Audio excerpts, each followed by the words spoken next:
Bases drop for Thursday Thoughts here on SDH AM. Let me fix my hair. Hang on. I know this really reeks of vanity, and I'm sorry about it, but I'll sit there and I look in the video return, and it's like, Einstein and stuff. It's all over the place, and so I'm getting very, very self-conscious with the hair that I have left, and so I know that headphone hair can take care of some of it, but not all of it, and so smashing it down is a good start, and then we just try and figure out places to put it. John, hear you there. Thanks for dropping by, as you always do. And it is a big Thursday here on the network for Thursday Thoughts. Morning, Alex. It is the Power Hour and hour number 2. Obviously, with Nino and Nico, we tour the planet, and we figure out what's going on all over the place, and we're like, okay, hey, this is going on, this is going on, this is going on. We're coming out of World Cup qualifying. We're heading this way. We're getting back into league play after the international window, and all that kind of stuff. So that's hour number 2. Our buddy Nino Torres from GOLTV is going to start things off. Like I said, traditionally, for those of you who don't tune in on Thursdays and may not know, and this might be your first Thursday dropping by, Nino has a list of topics that he'll send via WhatsApp. If I open up WhatsApp on the computer, you hear the notification, and I didn't want to do that. So ever since I've started turning WhatsApp off, he sends the topics, and I don't open them up until he pops in a little after 10 o'clock. So I don't know what he wants to talk about. Anticipate Europe, anticipate South America, anticipate TV issues and contracts and all those kinds of things, and maybe some international duty and maybe some flashbacks with Nino as well. That's a little after 10 o'clock. Then our buddy Niko Moreno from Pulso Sports and Sounder at Heart, he joins us for the last half hour of the show. And we go over everything Major League Soccer. We're going to go over Decision Day, look at juice boxes and matchups, probably some Christian Roldan from the men's national team, and what else is on Nico's mind from Sounder at Heart and Pulso Sports. That's the last half hour of the show traditionally. Today, as I mentioned yesterday, we're going to go long. Unfortunately, our friend Jason Stevens is a little under the weather, but I did want to catch you up on what's going on with Soccer EDU. Haven't had the chance to post that to audio, so we're going to have that on video, and we're going to run that interview with Anthony Zuzut and the launching of Soccer EDU in Florida, in addition to what he's done with formations football in Europe, where you have scouts, analysts, coaches, and it is taking what they've done overseas and now applying it here in this particular part of the world. So you're talking about U.S. player and coach development. You're looking at education and technology and all the things and how you can kind of use AI, but not. And it's through his Soccer EDU program and formations football that he has over in France. So the guy he has a Harvard master's degree, and he wanted to do soccer. That's the first question that I asked him. So that's going to be an added time this morning after Niko Moreno and after News of the Morning. News of the Morning is going to include our buddy John Texter. We've got to go over that. And all the other news that's there. Brendan Rodgers looks like he might be leaving, or he could be open to a return in the Premier League after the season's over, all that kind of stuff. So that's there in hour number 2. Bottom of the hour, we've got Chris Nugent, the head coach of Chattanooga FC. He's going to join us, and he'll break down everything going on in MLS Next Pro as they get ready for their matchup against Huntsville. And what we anticipate is going to be a very, very hot crowd at Fort Finley on Sunday. We went over yesterday when Donovan Ricketts joined us from Carolina Core what the layout is for everything going on in the playoffs in MLS Next Pro. That kicks off on Sunday. So Sunday is your big day in MLS Next Pro, where you've picked your dance partner, and now you got to live with it. If you end up with 2 left feet, then that's your problem. There have been times in the past in this pick your dance partner format where the number 1 seed or the number 2 seed has picked a 7 or an 8, and they end up getting kicked out after the first round. So we'll see if any of that happens. But all day Sunday, when you have your American football on one TV, you got your MLS Next Pro on the other, the hot crowd, obviously, at Fort Finley. with Huntsville City Football Club and Chattanooga FC. That we're going to talk to Chris Nugent about at the bottom of the hour. And we are efforting Dave Johnson this morning to do our opposition research and let you know what's going on with DC United. And so that's where we are right now. So that's the rundown for today. Added time soccer EDU and Anthony Zuzut. Backwards, we're going to have Niko Moreno in the final half hour. Buddy Nino Torres starting hour number 2. Chris Nugent bottom of the hour. And like I said, we're efforting Dave Johnson to get our opposition research and everything that's laid out when it comes to DC United. We'll find out what's going on with DC United and their struggles, and just ask Dave for, what's been going on the last handful of years and how are the fans responding to it and what kind of a match he's anticipating, where DC hasn't scored a lot of goals this year. A third of them, I think, have been from Christian Benteke, or at least 30% of them from Christian Benteke. And it's just been another year of frustration for DC United fans. And so we'll finally catch up with Dave if we can effort Dave, and we can track everything down when it comes to everything DC United, when it comes to opposition research, getting ready for Atlanta United, and all the Eastern Conference matchups at 6:00 Eastern time. And I think 6:12, I think, is the official start for everything going on in the Eastern Conference on your Saturday. So 6:12, 9:12, I think is how it's going to work out. But 6:12 is the number that I've seen longer than what we've traditionally had when it comes to our kickoff times. So remember when 8 minutes turned to 10, and now 10's turned into 12. So for decision day, it is a 6:12 start. At least that's what I've been told, or at least that's what I've seen. So 6:12 is the start time, and that's what we're looking at right now with Atlanta United and DC United coming up here on Saturday. All right, so let me get into the John Texter stuff. If you got the Morning Espresso with Jason, then there's a little bit that we found out. And this comes from our friends at the AP, and it might take a couple of segments, and we might have to duck in and duck out of the John Texter news, because there's a lot, and it's machinations, and it's trying to dance around currently what's going on. And so literally it came out yesterday that John Texter and Botafogo, they're back in court. We figured it was going to CAS. And so I guess this technically is opening kickoff, brought to us by our friends at Kickoff Coffee and kickoffcoffeeco.com. So there's your QR code once again for Kickoff Coffee and kickoffcoffeeco.com. Hit that QR code, start your day, go to Kickoff Coffee and kickoffcoffeeco.com, use the QR code, use the code SOCCERDOWNHERE15 on your way out the door. You get a 15% discount. They in turn take 10%. Reinvest at youth games, youth initiatives, brought to us by our friends at Kickoff Coffee and kickoffcoffeeco.com. Okay, so here's the deal. As it was released yesterday from the Associated Press, but once again, this really was not a surprise. We figured it was going to go this way.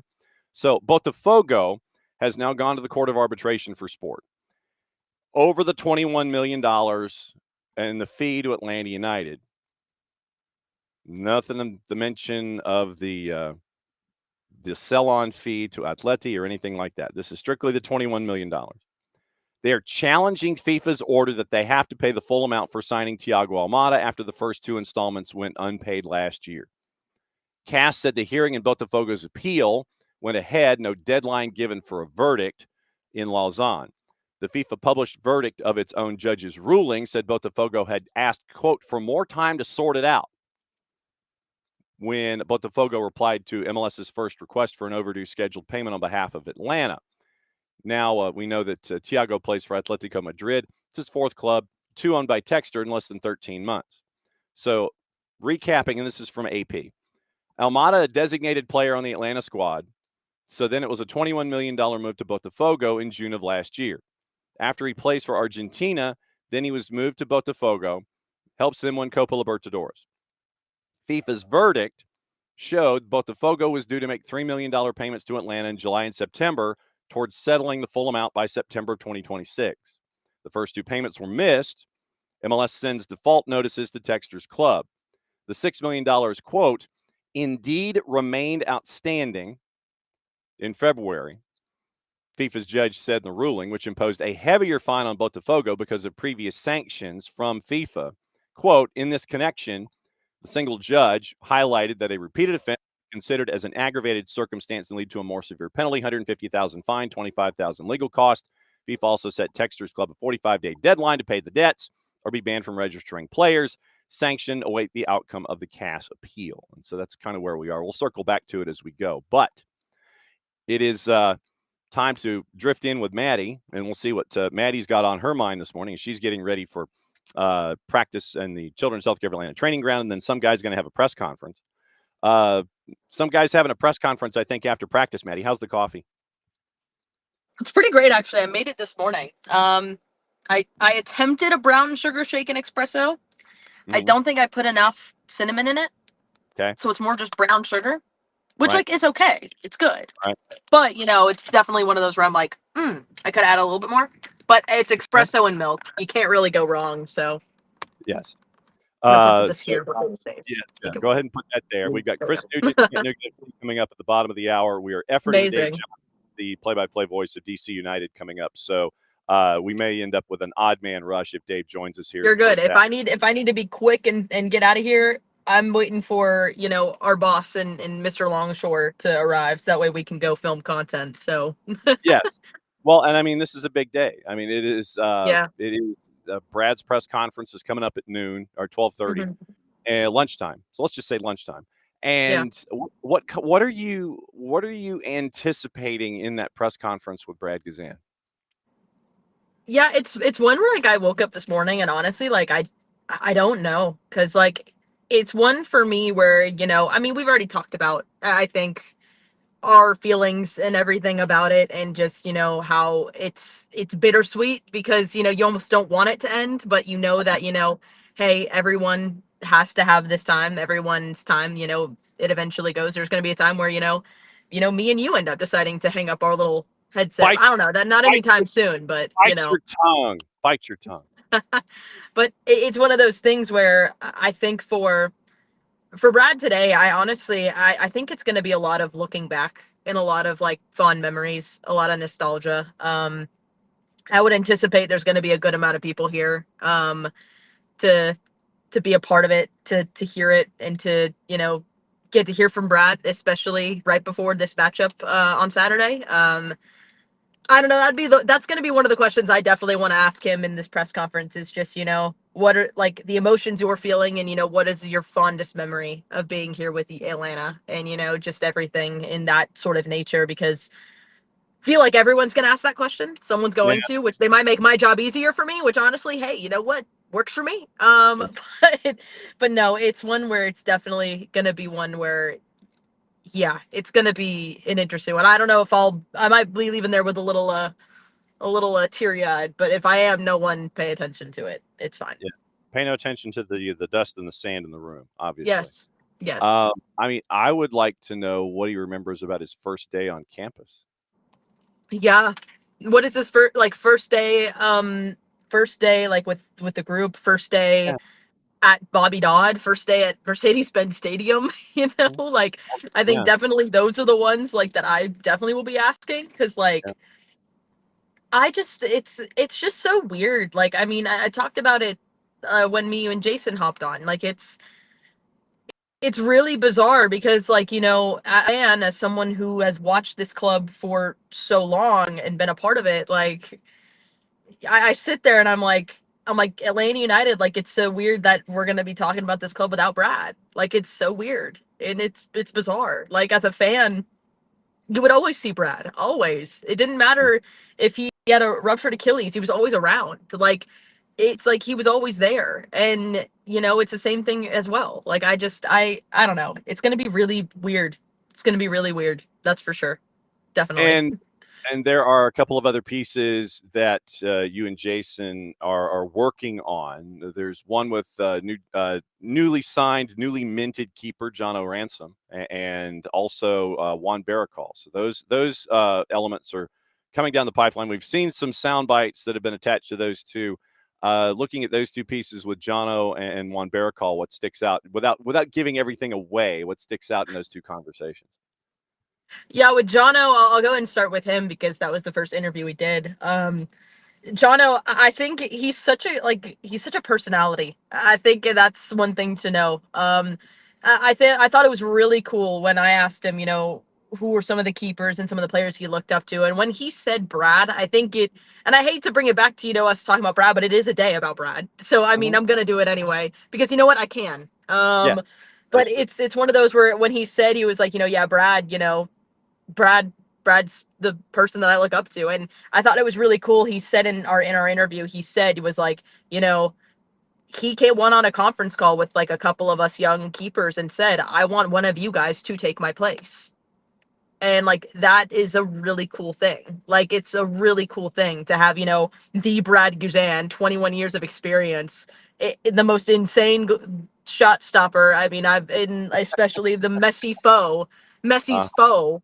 Um, I've ever seen. Like it's one of those things where like that's such a cool moment as well for Brad to, be like, I want one of you guys to take over. I want one of you guys to be the next keeper in my place. And that's really cool. And we talk about left back academy here at Atlanta United, but I mean, I think we're producing a little bit of goalkeepers here now too, a little bit. Cause I mean, look, you got Jaden, you got Jono, you got James Donaldson. yeah, Like you got so many, and even too, you have a couple in the academy now. yeah. Uh, Clausen. Yeah, you got yeah, Clausen. like you also have De La Silva. Um, I believe that's correct. Elias, I believe. I might be. All of my names are being mixed up right now. But you have him as well. You have so many keepers in this academy, and I think it's proven, the ground, and I think the foundation that not only I think you have the goalkeeper coach is Lewis Sharp. He gave a lot of credit to Lewis Sharp because he's been there since the very beginning too, and it was really funny. I'll leave it with this. He called he said Lewis Sharp probably thinks of me as like a little a project of some kind because he's been with me for so long. Almost a little brother, big brother type of situation, which I thought was really cool. But no, Jono, it's a really good interview to get to know him, the newest signing for the Twos, and a homegrown deal is effective 2027 too.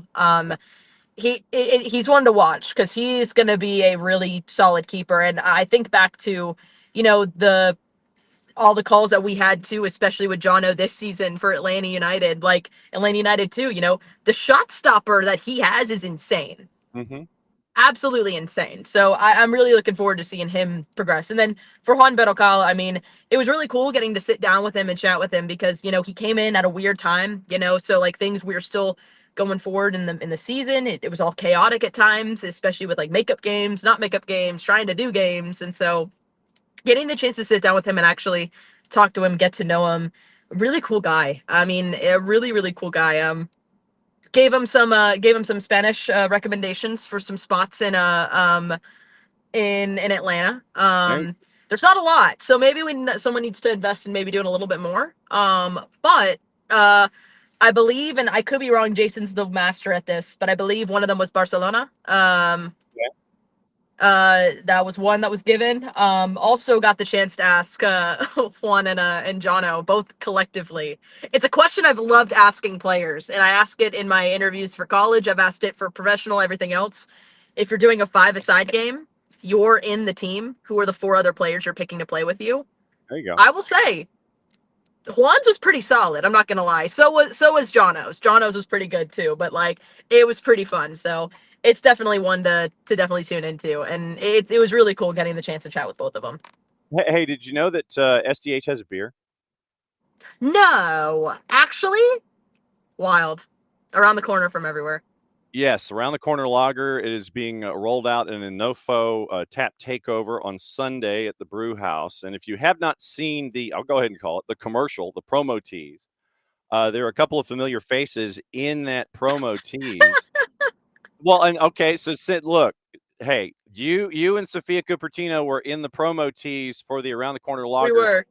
If you would please go give us a look behind the scenes at the shooting of that particular promo. Yeah, I mean, it was one where it was pretty fun. Carson DeMoss, a good friend of mine from KSU, he helped us put this together. It was pretty funny. He got really mad when I said I wasn't the producer of this thing, but he was like, "You literally put it together." So he's like, "Don't sit there." So a producer, director, for Carson as well, but But no, it was a fun shoot. It was at the brew house. It was kind of later on, like it was earlier in the day, so it was like kind of quiet, but it was still really cool. Like, and getting to shoot like in some of those like iconic areas. I think the brew house is so gorgeous. I like the way it's set up. It really appeals to the fan of like soccer as well. um it was really cool.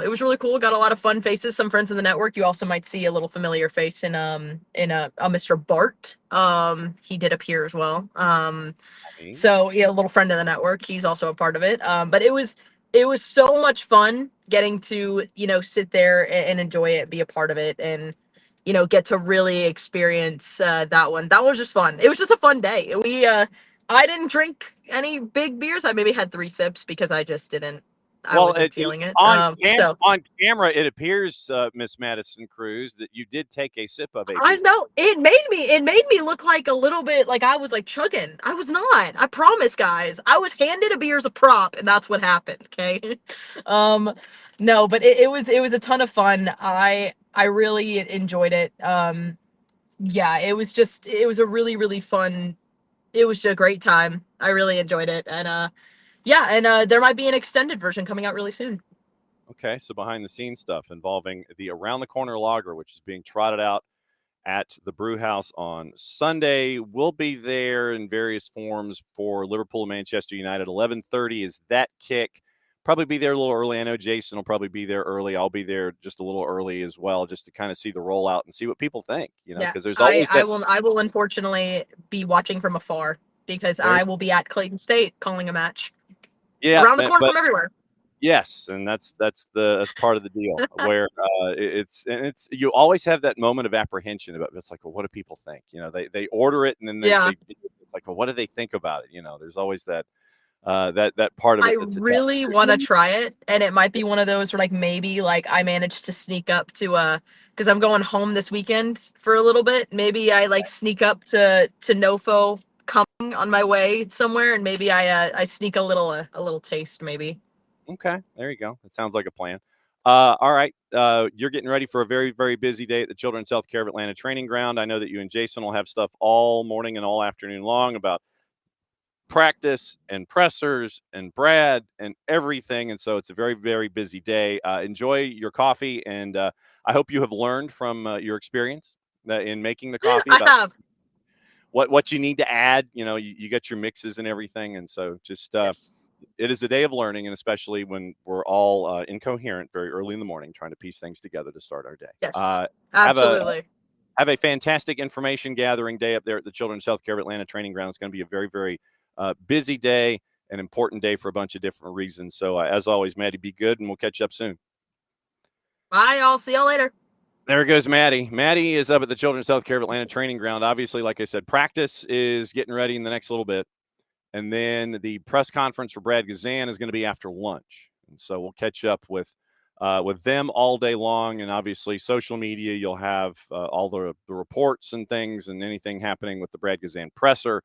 Do not be surprised if I have no pre-knowledge of this, that if that press conference is not on Atlanta United social media. So just keep an eye out for that notification as well when it comes to the post-practice press conference opportunities with Ronnie Dyla and a player. And then I think 12:30 was the time that was slated for the Brad Guzan press conference coming up at the Children's Healthcare of Atlanta Training Ground as Brad gets ready for his curtain call this weekend with Atlanta United hosting DC United. So that's very, very, very, very busy day for Maddie and Jason up at the Children's Healthcare of Atlanta Training Ground and the inside studio space and all that. So that's first half hour. But we'll be keeping an eye on all of that all day long, kind of keep an eye on what's going on up there.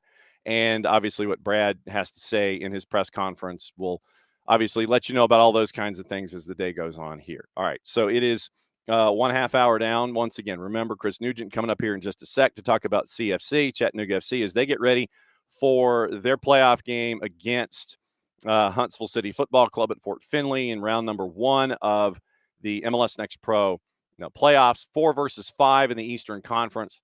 And it's going to be, look, we know that there are rivals for Atlanta United 2 in MLS Next Pro. And the answer to that is choice D, all of the above, when you're looking at this matchup of the 4 and the 5 in the Eastern Conference with Huntsville City and with Chattanooga FC. And so we're going to get the lowdown on everything going on up there in Chattanooga. They are seeing, and Chris is working on his hair, so we're going to give him another 15 seconds or so just to make sure that everything's fine. All right, let's go to Chattanooga, find out what's going on. Let's see how caffeinated the gentleman is on a very, very busy day. We get to borrow him for about 10 minutes. How's the hair, Chris?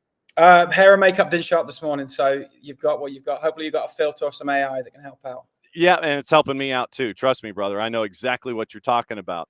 What has the week been like getting ready for Blood Feud 4 versus 5 Chattanooga and Huntsville City? Similar to any other week. It's preparation. We always prepare for the team on the weekend. We try and get a little bit better at what we feel we're good at, and then areas we can exploit them. So, yeah, the only difference is just that the time of the day, instead of it starting on a Monday, it starts on a Tuesday, and we play on a Sunday instead of a Saturday. So very similar. The guys are all excited and kind of zoned in as well. They know how important the game is. But I think one of the positives is the guys is they've been that dialed in for every game throughout the season. They've never wanted to take a game off or this doesn't mean anything. It's always tough games. So that mentality has gone through. And then obviously the other side of it on quite a good run for the last few weeks. So that there's a positive on that also. What sticks out in your mind from the times that the two of you have met on the field this year? What are some of your mental notes that have stuck with you from the 25 season with Huntsville City?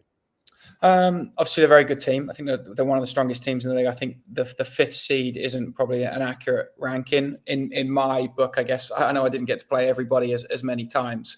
I think they're very good technically on the ball. They like to have the ball a lot. They move it quickly. They want to have possession. So the way they build their defense and the way they attack is orientated around that. A very high level of players as well. So it's been, all three have been tough games. I would say they're enjoyable games after, maybe not during. You get too focused, you don't get to really enjoy it. But I think once you watch back, it's some two high level teams trying to do different things to beat each other. You mentioned how the 5 seed really isn't a 5 seed. You played back in March. It was a 1-0 win at Fort Finley. And I'm going to shuttle quickly while you're becoming caffeinated here. It was a 2-1 win for Chattanooga at Wicks Family Field, Joe Davis Stadium in late May. And then scrolling down once again, nothing like having a finger that doesn't want to work quickly. Then it was, what was the third one? It was 1-0 at Finley as well. Yeah. There we go. Okay. So those obviously low scoring games, I think that's predicated to your defense and shows a lot about your defense in these moments. They've been high-powered offensively. You look at folks like Alan Carlton, who've been lighting up the score sheet. They can come at you from a bunch of different ways.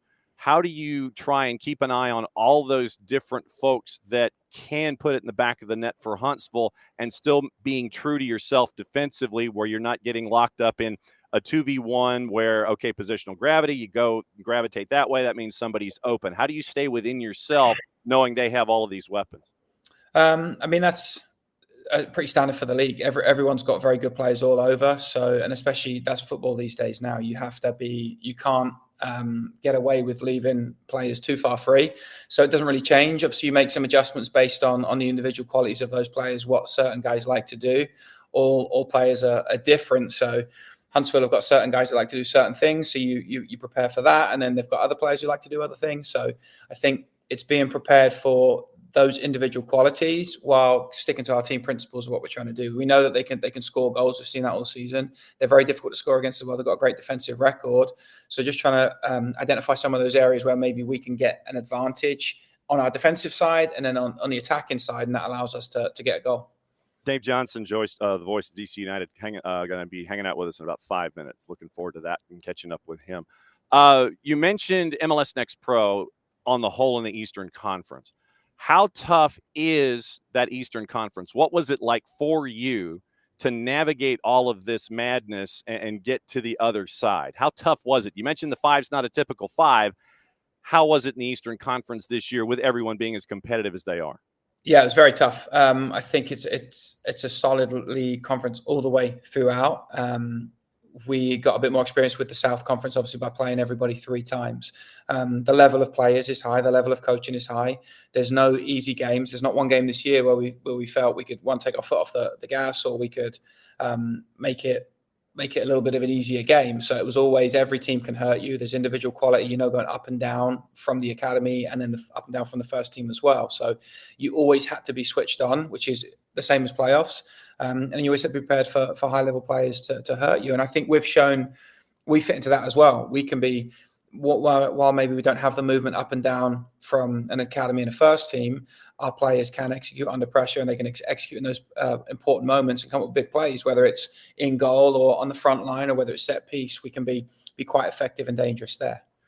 What have you learned about yourself as a coach this season, knowing that the Eastern Conference is what it is in MLS Next Pro? Because I think that you learn a lot about yourself either in situations where there's distance between you and everybody else or when everything is all crunched together like this. What did you learn about yourself and your staff as this season? I would say, I've been coaching 22 years now, so it's not like a complete surprise. I think you just continue on that steady curve of going up. I think once the season's over and I've got a little bit of time to reflect, I could probably figure out a bit more of what I've learned. I know that I have to be flexible and adaptable. I come into the season wanting to play a certain way with certain players and things didn't work out for whatever reason. And then as games change, one of our aims here is obviously to be successful, try and make playoffs, home game, win, go as far as we can. So those behaviors of when you adjust, of how you can still stick to your principles of who you are and who we are, but then trying to implement them to help the guys succeed. So I think that's probably, I wouldn't say learned, I just got better at maybe becoming a bit more flexible and a bit more adaptable in those moments. What do you think about, and I know, I think I know what your answer is going to be, but I'm going to go ahead and ask it anyway, and it's probably $1 in the jar for me for doing this. What do you think about pick your dance partner for the playoff picture in MLS Next Pro instead of it being the typical 1-8? And I know it didn't affect you this year because it's the 4 and the 5, but what do you think about pick your dance partner where it's, hey, I want to pick this guy instead, almost like you're Sadie Hawkins or something like that with the dance in high school? I don't know who Sadie Hawkins is. Basically, it's the person. It's where the girl got to pick the boy to dance. Okay.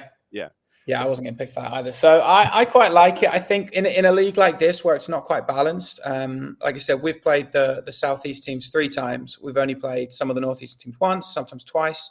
So I don't feel that the table always accurately represents where you are. In a kind of standard league where it's home and away, it's a little bit more balanced and you can see it. So I think here it's quite good. Like I said, some teams maybe aren't the position they finish if you were to play everybody once. So I think it's quite good. You can maybe pick your matchups. I know it didn't work out this season, but it has in the past.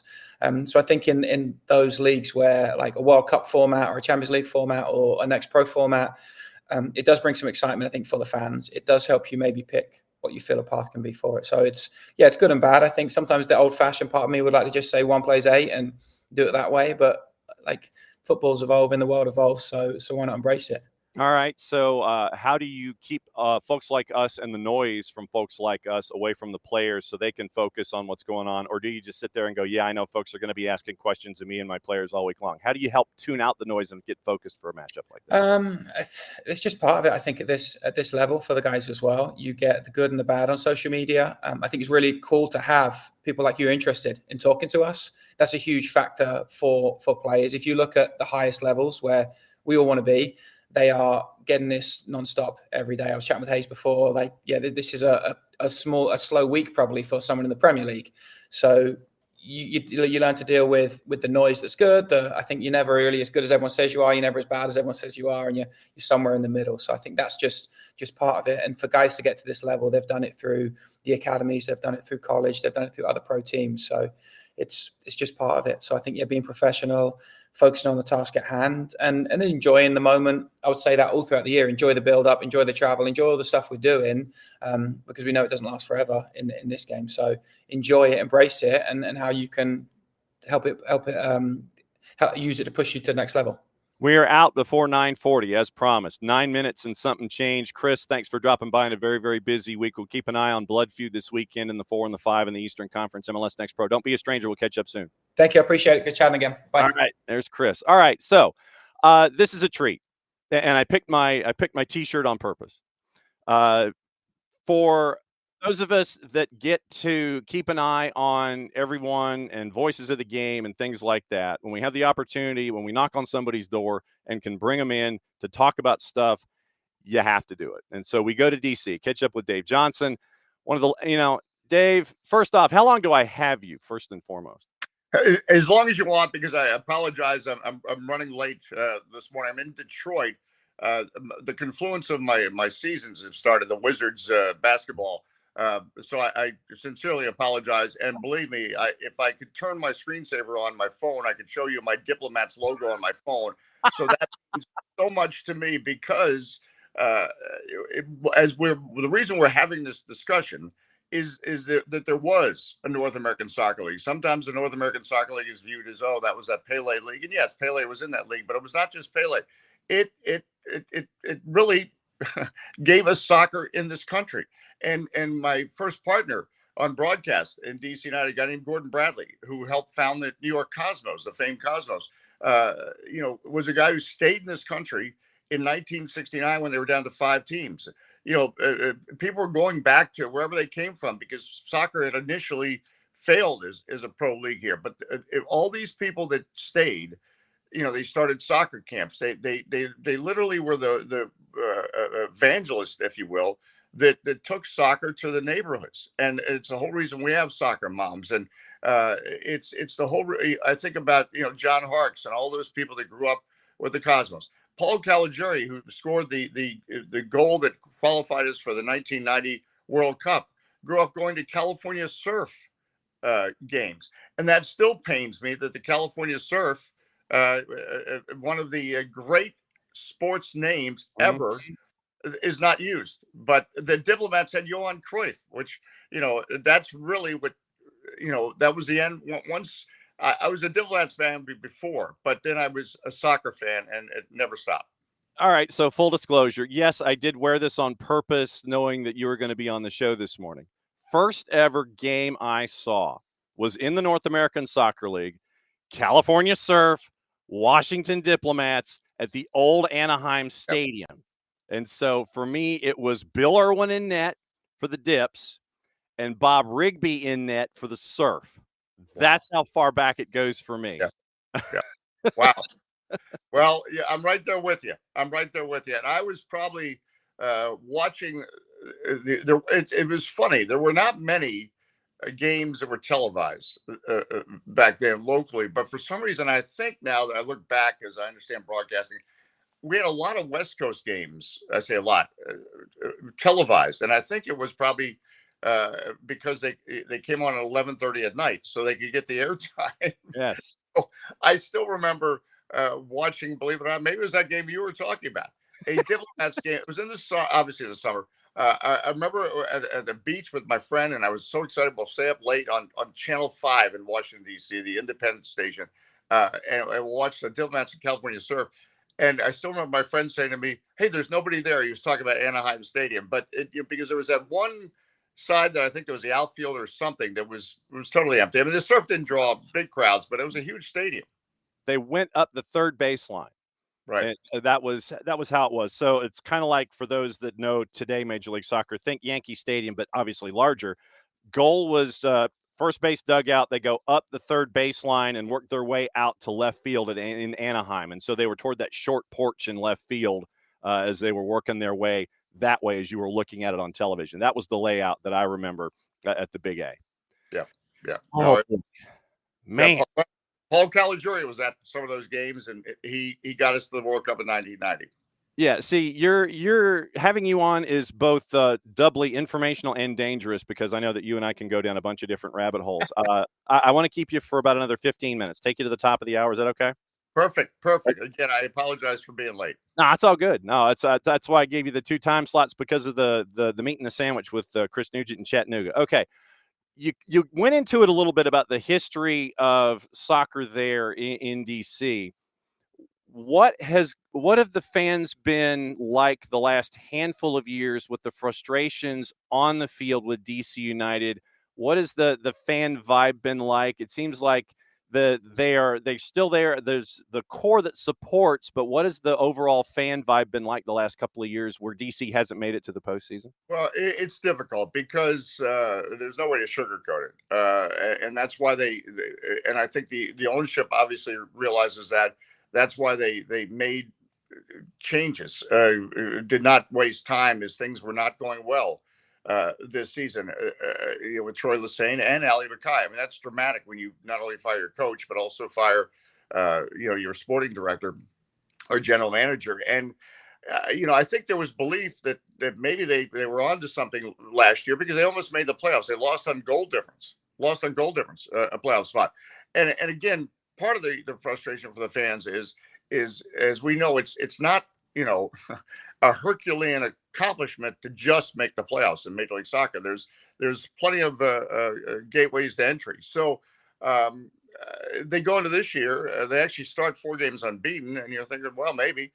Well, then it quickly turns south, and ironically, I think it in some ways turned south at a loss to the San Jose Earthquakes, who of course was coached by Bruce Arena, one-time DC United coach. But an example of just how not only ownership realizes it was not going in the right direction. We had a 7-1 loss to Chicago. There were some bad losses. That the whole point of this season was, okay, if we shore up the defense, we'll make the playoffs. Well, it was going the other way. So that's why they made the change. Dr. Soga has come in as the general manager, if you will, and Renee Weiler, an accomplished coach, has come in, and that's a significant. From what the ownership has told me, it's the most they've ever invested in a coach. So this is to me a clear indication. They're saying, "Oh, listen, since we last made postseason in 2019, we had the Wayne Rooney experiment as a coach. You had Hernan Losada. It just didn't work out. Troy Lesane. You can't keep saying, all right, every 18 months. This is somehow it works in the Argentinian league where they change coaches every 18 months or 6 months, but it doesn't work. It's not the way Major League Soccer is structured. So this is a commitment saying that okay, this is who is going to be in charge, and we're going to go with their plan and their program. And I sat down last week one-on-one with Renee Weiler and had a coffee, and he knows there's a lot of work to do. And he doesn't sugarcoat things, again, to use that phrase, because it's now reached the point where the fans are saying, what you got to show us something that indicates we are now making steps in some kind of sustained success, because this is a great soccer city. Well, now every city is a great. Atlanta is a great soccer city, and I'm so proud of it. Atlanta was, again. Now we're going to go down a rabbit hole, but the Atlanta, was part of 1967 and the commitment of the original Atlanta Chiefs. But when Ted Turner owned the Atlanta Chiefs in the late 70s, they get 5,000 people at Fulton County Stadium. Now, Atlanta is just. I was so heartened to see, and am so heartened to see the support of the Atlanta fans, and I know they're going through a difficult period. But again, to stay on track, to get to the question, it is time. DC United, that the equity of opening a new stadium has expired. I mean, listen, there's no question. DC United, quite frankly, had it not been for this ownership group, I might not be having this conversation with you. There was no RFK Stadium, needless to say, was literally falling down. There was no alternative. There were other cities that were sniffing around. There were other investors, as we know, especially in that period of time. We're talking, between 2010 and 2015. The stadium situation had to be addressed, and it not only was it addressed, it was addressed.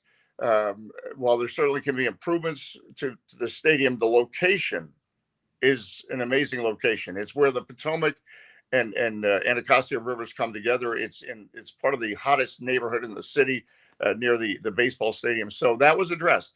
2018, Wayne Rooney comes in, and I kid you not, November 2018, when we go from last place to first, or not first place, but to the playoffs, and then that playoff game with Greg Berhalter's Columbus Crew.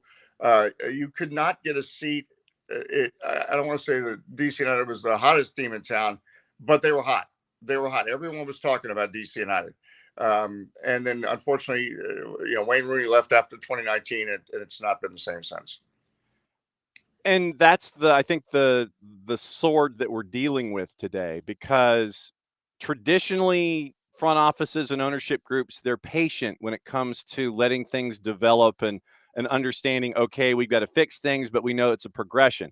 But these days, because of instant return on investment, the lack of patience when it comes to balance sheets and fans and making sure that folks are there, you go with the quick triggers, and then you might go down that slippery slope of every 18 months you're making a change, you're making a change, you're making a change. And so is this, you think, the realization for the DC United front office and the ownership group, hey, we've got to go back to that way of being patient and understand that there's a progression here that we've got to take if we're going to get back to where we were? Yes. And it has to be, the ownership group is, I mean, they're hearing the supporters, and it's a situation where DC United, the ownership knows, okay, we can't have, we worked so hard to get the stadium I just mentioned, and then you can't have no playoff games in it. That was not the point. And DC United, we've talked, it has a decorated history, but the more we go into the future, the more we have a whole generation that doesn't even know about that history. They're younger, and they, the last MLS Cup for DC United was 2004, and now it's a harder it's a harder league to win an MLS Cup. I'm not saying anything brilliant here. There's 30 teams, so your law of averages just is certainly magnified since then. So this was also, to me, and it's clear when they brought in Rene Weiler, and you can look at his resume and the success, and he's an international coach. This was actually in the works longer than just a bad run of form in the early summer, because as you know, you don't just call up a coach who's in Switzerland and say, "What are you doing next week? Where you want to?" So that's not how he operates, and so clearly, to me, and I'm just reading between the lines, that there had to be some concern, maybe even before the season started, that things were not going well. I don't know. It's again, what could they signed as a coach, and it typically, as you know, and often we hear is the case when things start going bad in a season. And again, this season for DC United started with a 4-game unbeaten streak, so you're not an indication there you're about to make a coaching change. Typically, okay, it's really going bad. What happens? The head coach gets fired, and there's an interim assistant coach named for the rest of the season. Often, that didn't happen. You look at things offensively, and I guess this is where we go into the TV open.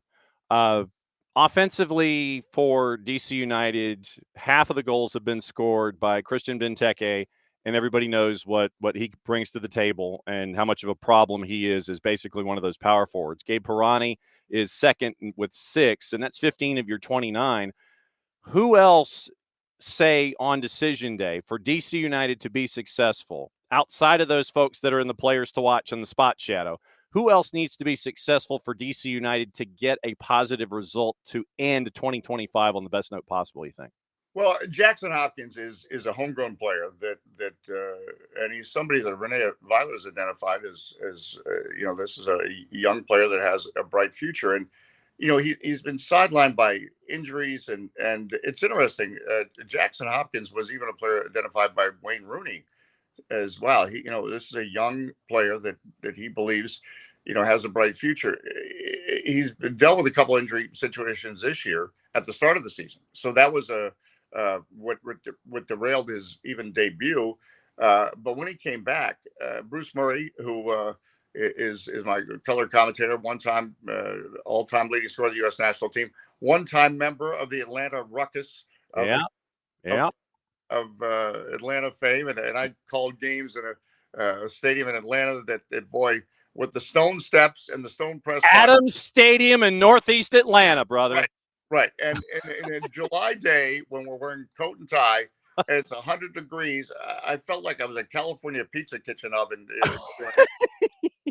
That is, and I can still remember. Now I'm going off track again, but we would shoot the open the stand up for television on the field, and we'd have to run up those steps. Yep.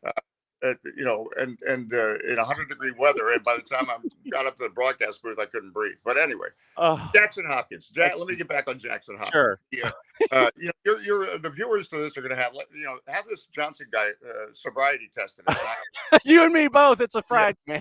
No, but he is just he's making things happen, and he's also scoring some goals as well. That's not he's coming out of the midfield, but he is the guy right now that I think DC United looks to. I look to is that there's a game changer that might not be on fans' radar, but I think he's a player. There's going to be a lot of change at DC United, and that's again, I'm not breaking headline news. When you're in last place, typically you don't run back the same team the next season. So.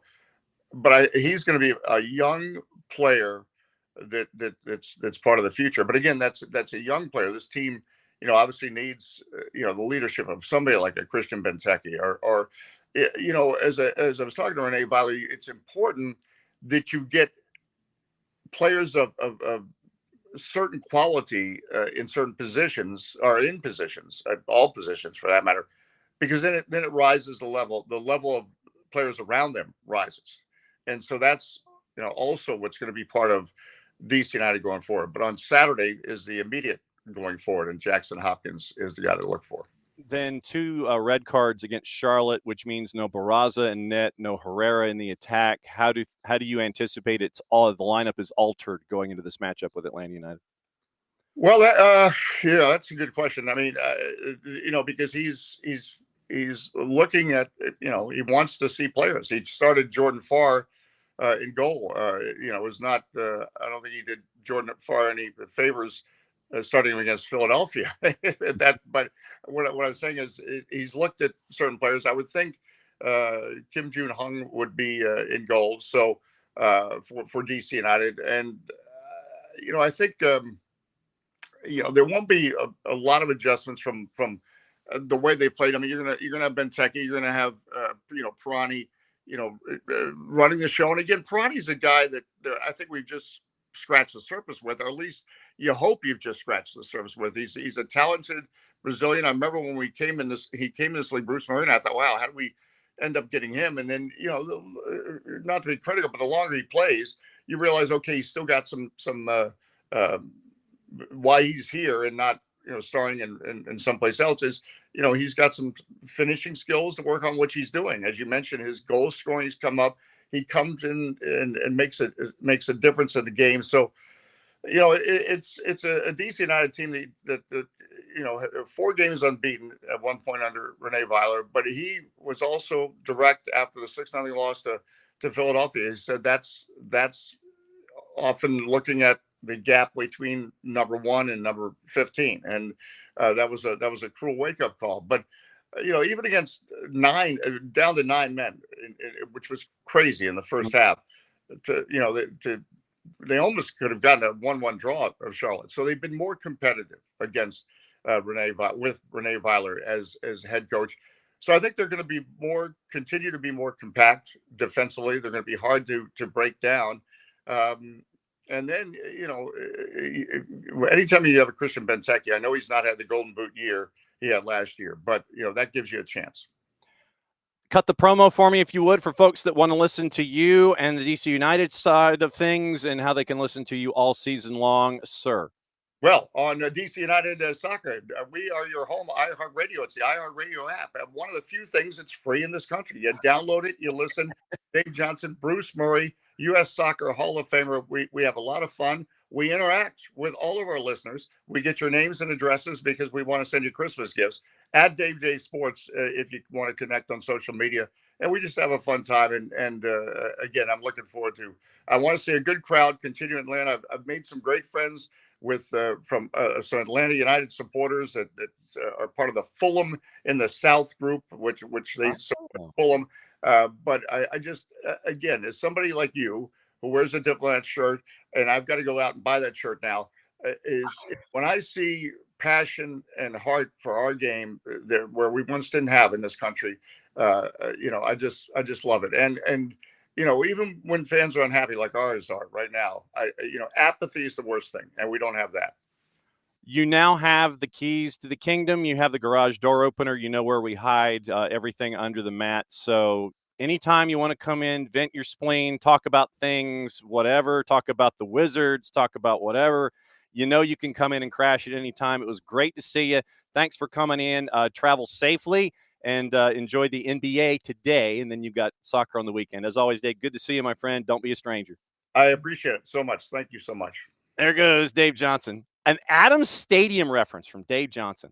You see, now that was something I never thought I would get. As a child of DeKalb County schools, I know Adams Stadium backwards, forwards, and upside down.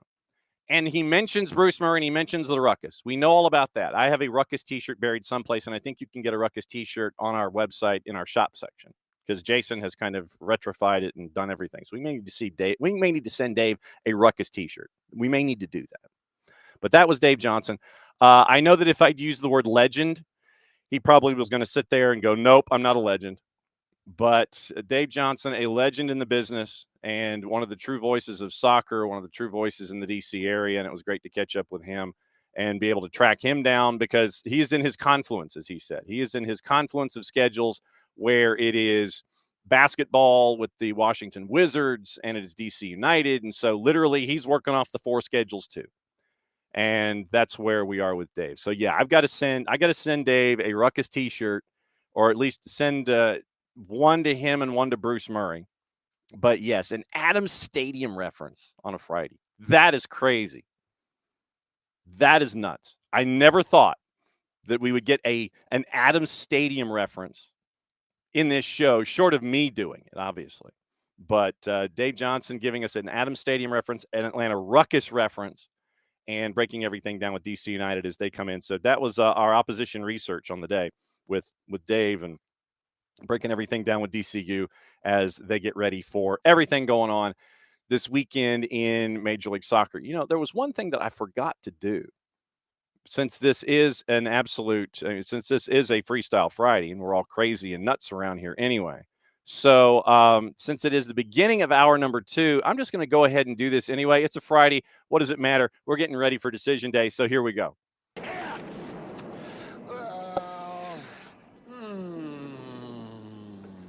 Come on, man. Go for it, dude. It's Friday. Friday.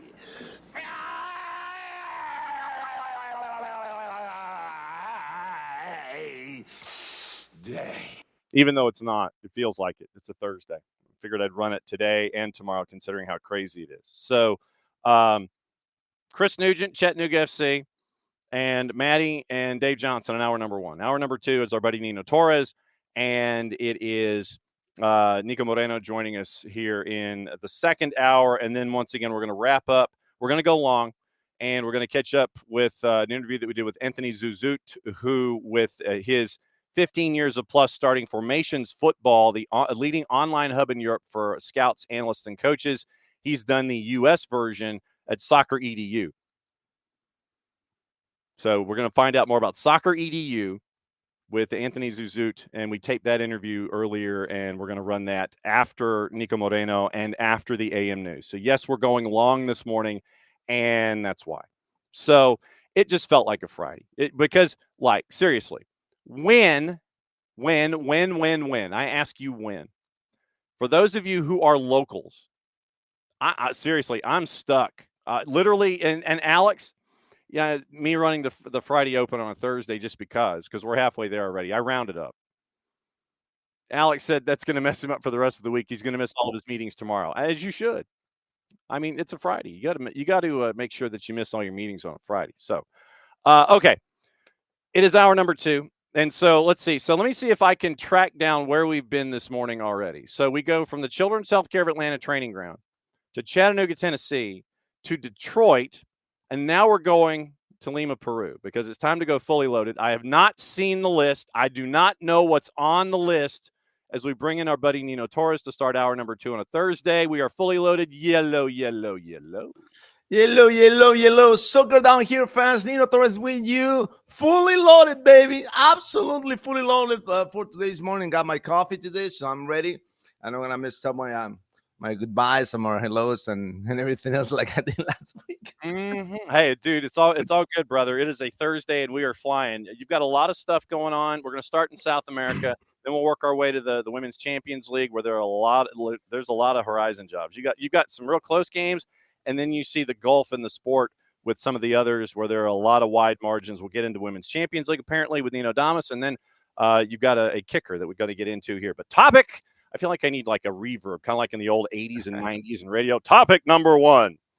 Riots in Peru. Clásico between Universitario and Sporting Cristal has been postponed. Okay, we got people being stupid. Let me know. What's going on? Yeah, it's man, it's been a rough week for us here in Peru. We just they just ousted the 7th president in the last 7 years, right? So we got the number 8 taking over, and apparently people they don't like that. So they just went into a riot. So they want to take down this 8th president that's been on the job for like 8 days, right? So what a great idea. But anyway, so there's some riots last night. It's been downtown Lima, lots of people protesting.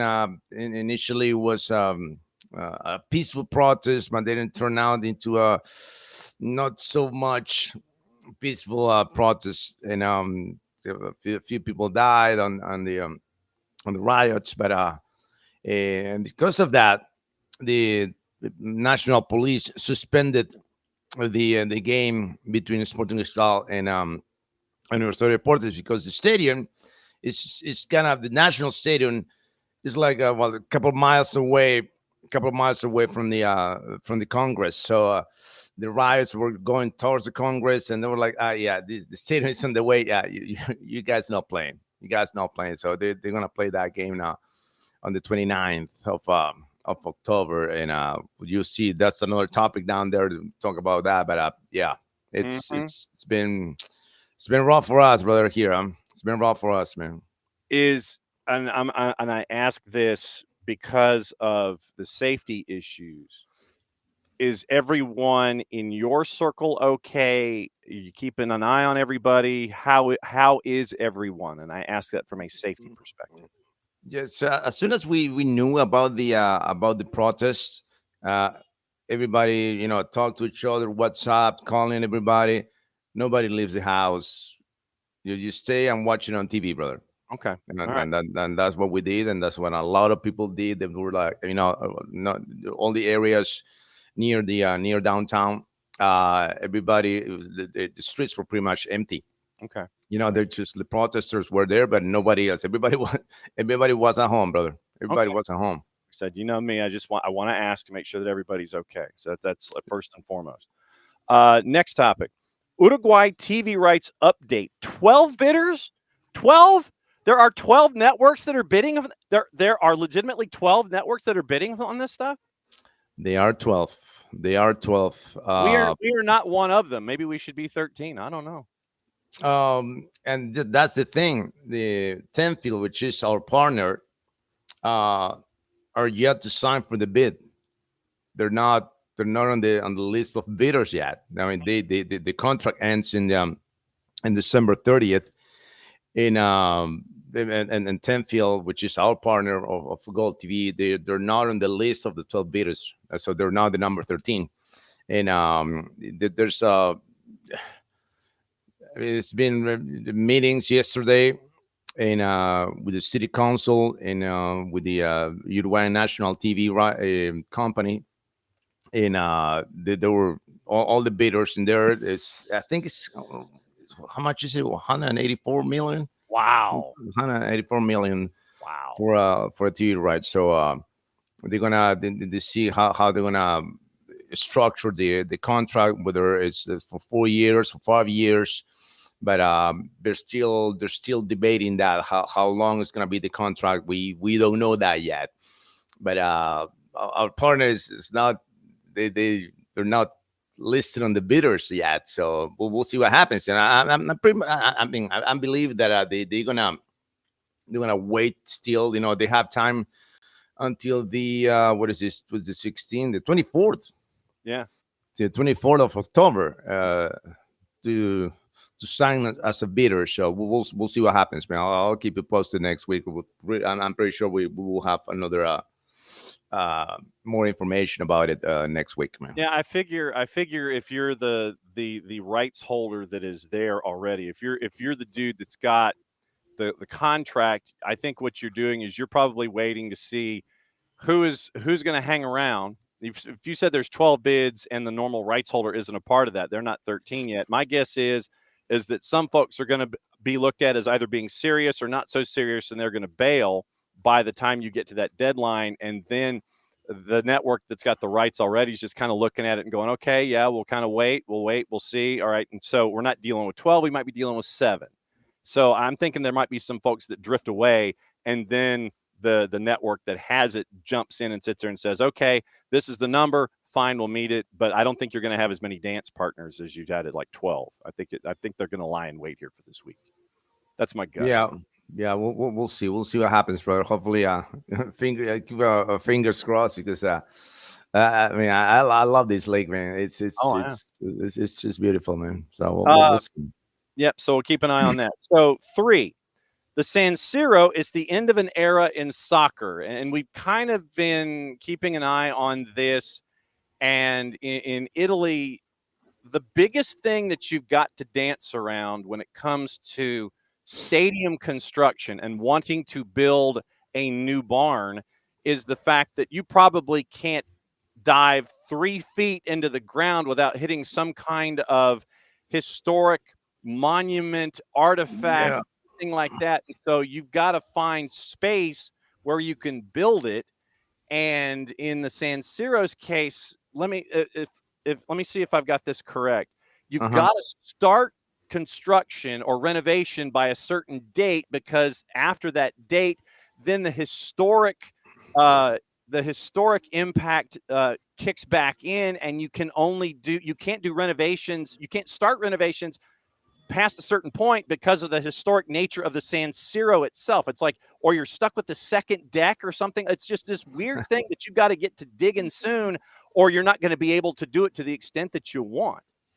Right. Now the thing is, there's a deadline, right? That the sale must be finalized by November 10th. So as this is when the second tier will turn 70. So making it almost impossible to demolish due to this new historical significance. So it's crazy, but I just want to, just to bring back all those memories from Italy in 1990 when the stadium was renovated for that specific competition. And man, it's my AC Milan. It's I got a feeling for that stadium, man. I got a particular feeling for that stadium. As you see now, this is my I set up here. This is my pictures, my paintings here. But next week, when I'm ordering, I already ordered my badges. So I'm gonna have a Manchester United badge here, my University of Porto's badge here. So you'll see here, man. You'll see the artwork that is gonna be hanging around here. For now, we got just art, but this is gonna be soccer art. Yeah. And one of those is my AC Milan badge that I ordered also, because I'm a Rossonero at heart, brother. I fell in love with that team, with the three Dutch kings, right? Rijkaard, Gullit, and Van Basten, and that's when I became a fan, man. When I became a fan, I'm talking about Jesus, man, 87, 88, yeah. So here's the skinny. By the time, and this is from our friends at The Athletic, by the time Italy co-hosts the Men's European Championship with Turkey in 2032, a new 71,500 seat capacity stadium should stand on the car park adjacent to the current Meazza on its west side next to the Capitani Public Park. And so that's what they're looking at here. News bulletins have inevitably used Vecchioni's song Lucia San Siro Lights, to pull at the heartstrings of Milanisti, Interisti, and football fans in general. It's a nostalgic ballad about the good old days, falling in love in your 20s, a Fiat 600, a girl, passion, tears, best of times, all in one place. And so you hit that deadline. European football's governing body, UEFA, stripped the San Siro of host venue status for the 27 final. And as of today, it would not meet the criteria required to be used in 2032. That's why they're trying to get all this stuff all figured out and done and get everything done by that deadline that you gave. The San Siro turns 100 next year, and it's going to host the ceremonies for the Milan Cortina Winter Olympics in February, closed for football, which is why Serie A is looking to do that Milan-Como match in Australia that we were talking about. And so you've got to get all this stuff done and all this construction. But yeah, to your point, if you don't get it, if you don't start it past that imposed deadline, you're in trouble. Yeah, and I love my Italian friends, but they're not the most structured people in the planet. Like, so we'll see. They love chaos, just like we do here in South America, brother. So we got some of that chaotic way of doing things from them, I guess. Huh? Yeah. So AC Milan and Inter, they passed that major hurdle. So the vote to sell the existing stadium back in late September passed 24-20 at about 3 a.m. And so they're tearing down the old, building the new. Sale, as you said, sale has to be finalized November 10 when that second tier, the 200 section, turns 70. And then you get historical significance, and you can't tear it down. And so Foster and Partners and Manica are going to design a new stadium. And so the existing San Siro is slated to host the opening ceremonies. 1.3 billion euro, $1.5 billion deal, tears down the Meazza, replaces it with offices, shopping malls, luxury hotels, and lastingly a new stadium. So literally, real estate speculation in Milan has reached unsustainable levels, and now the San Siro is also being sacrificed on the profit altar, according to folks, the five-star movement, the opposition group, the five-star movement. That's what they basically said. So it's going to be live, work, play, but you got to get the sale finalized by November 10. That's big. I mean, that's around the corner, brother. It's just around the corner. It's like 3 weeks, man. And to your point, it's like, you've got to have the right handshakes. You got to sit there and it's like, yes, we've got a deal. Correct? Why? Yes, we've got a deal. You've got to make sure that all the handshakes are done, all the paperwork is done, and you've got 4 or 5 days. So that's not a lot of time, man, for moving all those lawyer paperwork. So you got to move a lot of stuff there, man. So we'll see. We'll see what happens there with Giuseppe Meazza. Yeah. Okay. So Champions League women. You wanted to get into this. Yeah. And here's how he phrased it. Here's how he phrased it as he wrote. Women's Champions League, unpopular opinion from Nino Damas. And today we actually have 4 matches in the league phase. We'll get into that in a sec. But what is Nino Damas's unpopular opinion, sir? Please, ladies, forgive me for this. All right. Please. I know you love the sport. I know a lot of women and girls and moms and grandmas that they love the sport, but you're still not there. And I'm gonna go into this in probably the most delicate way that I can. So let me see if I can walk it with you. You still have haves and have-nots. Mm-hmm. The level of investment is not the same, and you can tell who's investing and who needs to invest. You see, I mean, and I watch Liga MX Femenina. And it's the same, where you have the big revenue clubs, they're investing, and then there are those that aren't, and you can see that delta, that gulf is there. It's big. And you're seeing that in the Women's Champions League. I guess that's what you're getting at, is that gulf still exists in the Women's Champions League? Yeah, but not only that, not only the gap between the big dogs and the underdogs. It's just about the game in itself, right? And And I'm not going to jump into the equality, no, not on that. Yeah. But still, even at this level in the Champions League, because this is the Champions League, all right? I've still seen amateur moves from the players, right? So the women's game, I don't think this fully developed yet. Yeah. No, and I get it, ladies. I get it. Why the men get paid so much and why they don't get paid that much? Because of the quality, the revenue is different. You pay for a show, and you're expecting, if you pay $50 for a seat, right? Mhm. Yeah, okay, I'm gonna be up there, okay. But if you pay for a suite, right? If you pay for a box, Yeah. hey, I want the full experience, right? I want this level of treatment. It's the same way with the game,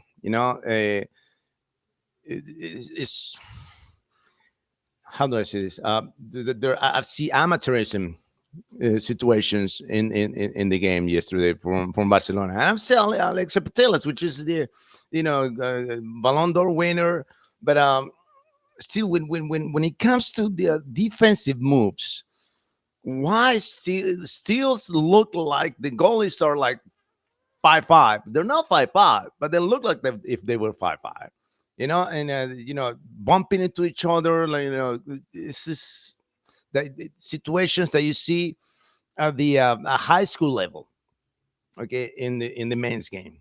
You don't see that in the men's game when you play the Champions League. You probably see it in the third division or fourth division. You might see that, but not in the Champions League. Not in the Champions League. And in order for the revenue, for the money to be up there at the level that the women want, you need to step up in your game.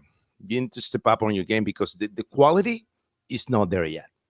It is not there yet. And I was watching soccer yesterday, right? I was, hold on a second, let me see. Oh, Barcelona is playing. All right, let me see the okay. I want to sit and watch this game, right?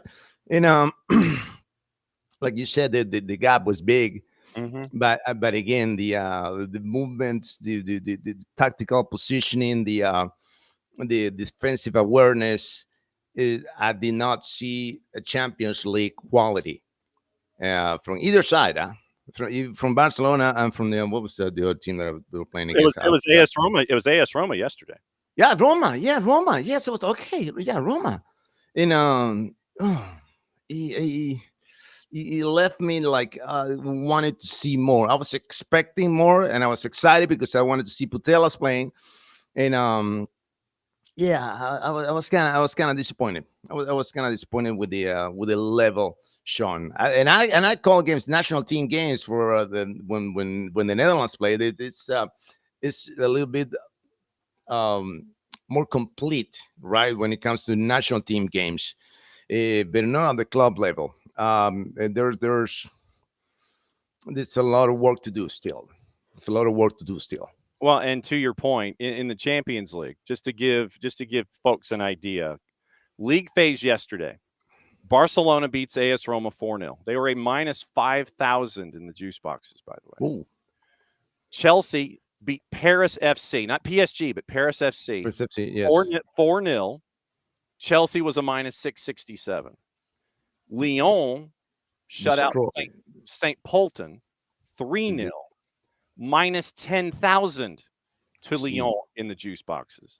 The previous league phase day a week ago, ATLUTD put 6 on St. Polten, 6-0 at a minus 556. Wolfsburg shut out PSG, which I'm sure was a shock a week ago. Wolfsburg put 4 on PSG. Real Madrid put 6 on Roma a week ago. Then you've got Barcelona, and obviously Barcelona is a big drawing card universally. Barcelona put 7 on Bayern Munich.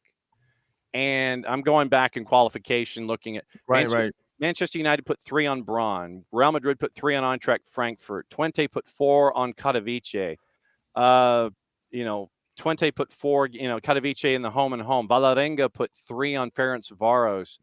4 Ferencváros on Dinamo Minsk. Vålerenga 4 on Slavia Prague. Roma 5 on Sparta Prague. Nordsjælland 4 on Oktobe. So, I mean, and Sarajevo 5 on Ljubljana in the placement matches. So, no, it is something that when you have a tournament like this, there are concerns that you have all of these one-sided matches and you want the game to grow. That is indisputed. We want the game to grow. We want Absolutely.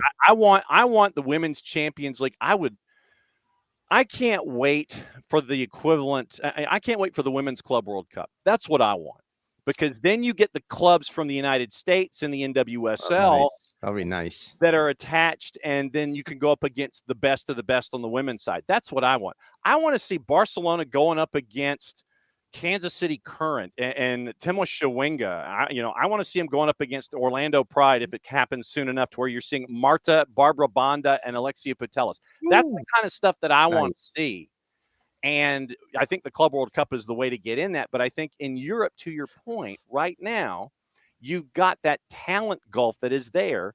You've got the talent gulf, and it shows in the score lines, because the big guns that we watch, Barcelona, et cetera, they're the ones that bring folks in. I don't know how they're paying bills, because if they're not paying bills on the men's side, I don't know how they're paying bills on the women's side. Right. But it's a point that we need to kind of keep an eye on. You don't want the women's game to fail internationally because of what we're seeing in the Women's Champions League. You want to find ways for folks to invest and grow the women's game and lift it up to where it's not just the same folks investing all the time. And you're seeing, it's like, yeah, okay, so Barcelona, you have the Women's Super League in England. That's what I'm looking for. I'm looking for those moments in the upcoming years where you don't see these 4-0, 5-0, 7-1, 6-0, 6-1s in the Women's Champions League. It doesn't do the product any good, and it doesn't represent the growth of the game. I think that's the larger thing here.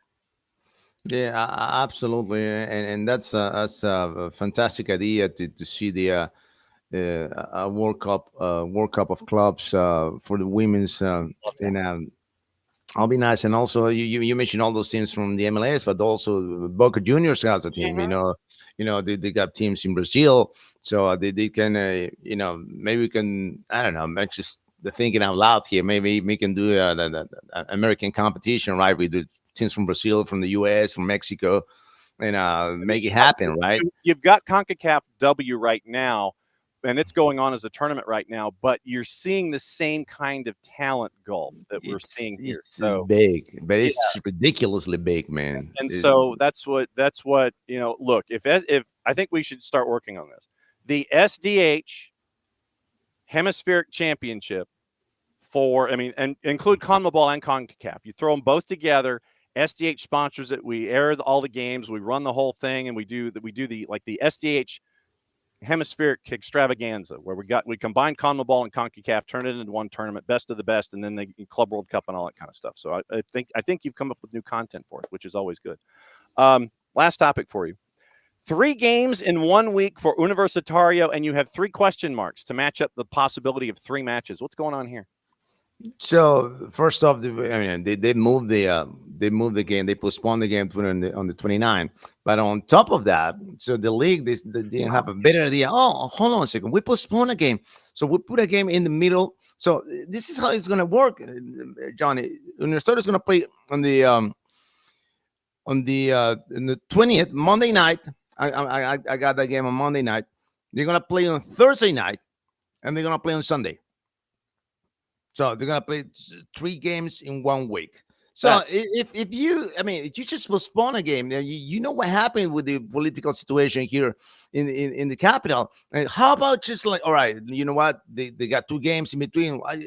Let's just squeeze the game in there. Because I think it's better than put it 10 days away or so, right? So the players can rest a little bit, right? No, we're gonna squeeze 1 game in the middle, right there, brother, right there. They play Monday and then they play on Sunday. They can play on Thursday. Yeah, they can play on Thursday. And that goes for all the Universitario haters that they've been saying, yeah, Universitario is being held by the league and this and that because they got the schedule. It's so easy for them. Oh, how about that, brother? None of your teams is going to play 3 games in 1 week, and this is the final stretch of the tournament. When you're studying now, I'm sorry, right? But the second team, the team that's going second is Cusco FC, keeps dropping points, man. They're falling apart.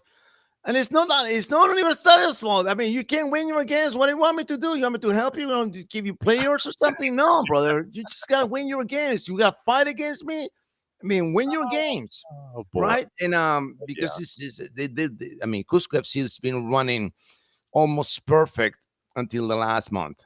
And in the last month, Cusco FC, out of 18 points, they got how many they got? They lost 3. I think they got 5 points. Ew. Yeah, 5 points. Ew. 5 points out of 18 possible points. Ew. And the last one yesterday, no, they drew. So it's 6 out of the 18. 6 Ew. points out of 18 points. Yeah. Out of 18 possible. Yeah. So and that was the closest competitor to Universitario Deportes in the Torneo Clausura. And the thing is, the people from the league, they don't want. I mean, I'm not saying. All right, I'm just speculating here. I'm not saying that they want this. This is my view. Because if Universitario wins, there's no playoffs. Yeah, because you won, but you won everything, right? Yeah, there's no. What about the annual table? No, we won that one too. Leading them the annual table, won the clausura, winning the apertura also. Yeah, there's no competition, but there's still gonna be a playoff stuff. They're gonna find out. It's gonna be for the.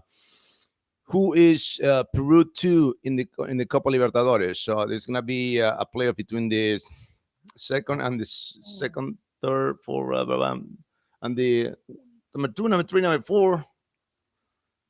Yeah, those four. I was thinking, who's playing against who? The battle for who's number 2 in the Copa Libertadores next year. That's the only battle that is left.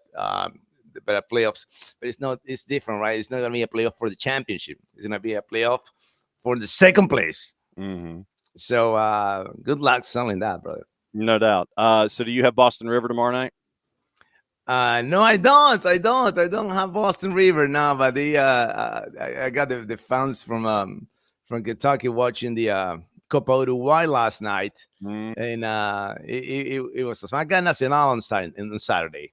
I got Nacional, Miramar on Saturday. I got Defensor Progreso on Sunday. And I got Monday Night Soccer on GOLTV. Universitario Deportes versus Ayacucho. Liga Uno, brother. Liga Uno. As always, it's great to see you, my friend. Great to catch up with you. And glad everyone is okay. Please be safe with the situation going on down there in Peru. And we love you very much, my friend. Be safe. And we'll catch up with you next time. Love seeing you on Thursdays because, as we always do, you come in fully loaded. Thank you, Johnny. See you guys next week. Take care. All right, that's Nino Torres from GOLTV. And you can get GOLTV at Fanati's, fntz.co/soccer down here. Helps you out, helps us out. You get to see our buddy Nino Torres. You get to interact with Nino in all of his games. Any game that he calls that you're watching on GOLTV, literally send him a note. Send him a note on Twitter. Like if you got him on WhatsApp or whatever, DM him, and he'll have conversations with you when he's calling the matches. And I love that we can have games go sideways and we can sidetrack by having conversations about whatever we want to talk about. All right. So today we have done, we've gone Children's Healthcare of Atlanta Training Ground to Chattanooga to Detroit to talk about DC United, to Lima, Peru. And now we're going to Seattle to find out what's going on in the mind of Niko Moreno and our friends at Sounder at Heart and Pulso Sports, and he's wearing the lid. He broke the lid back out. What's going on, brother? Hey, what's going on, John? SDH family. Happy to be back on, of course, in this gorgeous Thursday to talk, I'm sure, Decision Day. We got a lot of things going on here in the Pacific Northwest, including the Mariners, of course, who unfortunately lost. We have the U20 World Cup, which Colombia also ended up they're fumbling against Argentina after dominating most of that game. But here we are, ready to talk and, of course, to answer any questions you, sir, have in line for us. All right. So do you want to start with the men's national team and Christian Roldan and his 2-assist effort in the come-from-behind win? You want to start there? Absolutely. Of course. I would love to start talking about a player who I've been advocating to be part of this UN Swiss national team since last World Cup, to a point that I was attacked by the USMNT bots and trolls and fan base just because I nominated him to be part of it. It was a whole thing about, how you're going to take someone like that over a guy like Gio Reyna. No one said that, by the way. They could both go. I just happened to say that Gio Reyna was hurt at the time. And look, to be honest, and this has kind of come to fruition. I've always thought that Gio Reyna was pecho frio. Little bit of an ice block where his heart used to be. Got an ice box where my heart used to be. And that's just the way he plays the game. That is my opinion of him as a player for the national team. And Christian Roldan is the opposite. Christian Roldan has fire in his blood. You heard Pochettino talking about, he has all those elements of a perfect player because he has that, man. He is a team first guy. He's going to be a guy that is going to put his body on the line. He is going to do absolutely anything you ask for him. His soccer IQ is just off the charts, man. You saw it in that savvy play, right? It's a set piece. He sees that he can take that quickly. He sees the player, puts the ball perfectly, creates an assist moment to basically close that game out. He was just unbelievable, and he has been good. That's the weird part. Like, it's not about the 2 assists. He doesn't need to show in the stat sheet to be a guy that I can without a doubt tell you that is gonna be an important piece for this team, right? Because he just has so many elements to his game. He is a guy that could influence in so many different ways.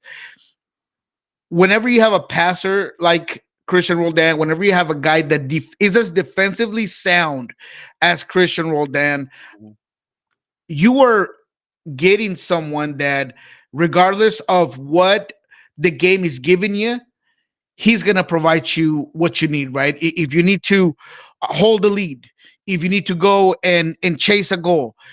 I mean, the versatility of Christian Roldan is what makes him, to me, such a important piece for this U.S. national team. But as a 6 particularly, he's diversified his game so much, right?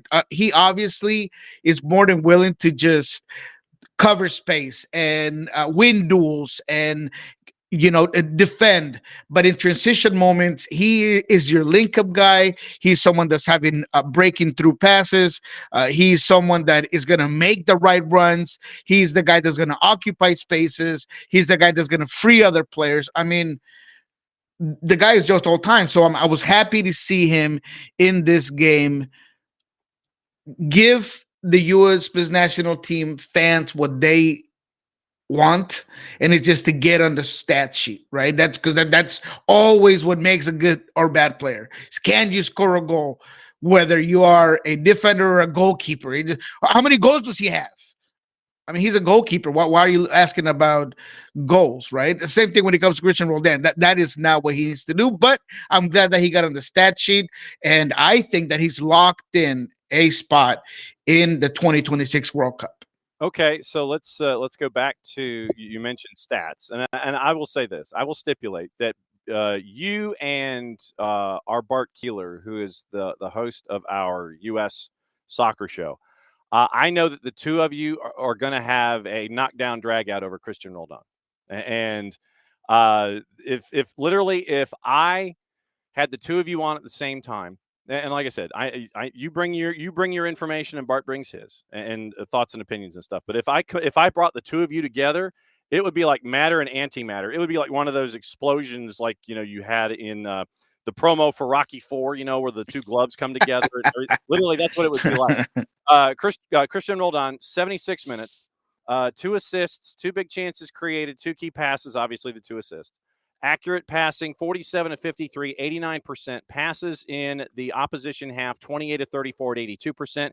Completed every pass in his own half. Had the 1 long ball on the day. 2 total shots on the dribble, 63 touches. Fouled 1 time. And then defensively, had 2 picks, had a clear, had 4 recoveries, was 2 of 3 on his duels as well and was called for a foul. So that's the day for Christian Roldan, who had an 8.5, a courtesy of our friends at SofaScore in the matchup in the midweek. So that's everything that he did against Australia. We just laid out in the numbers. That's a lot of different categories, dude. Offensively and defensively.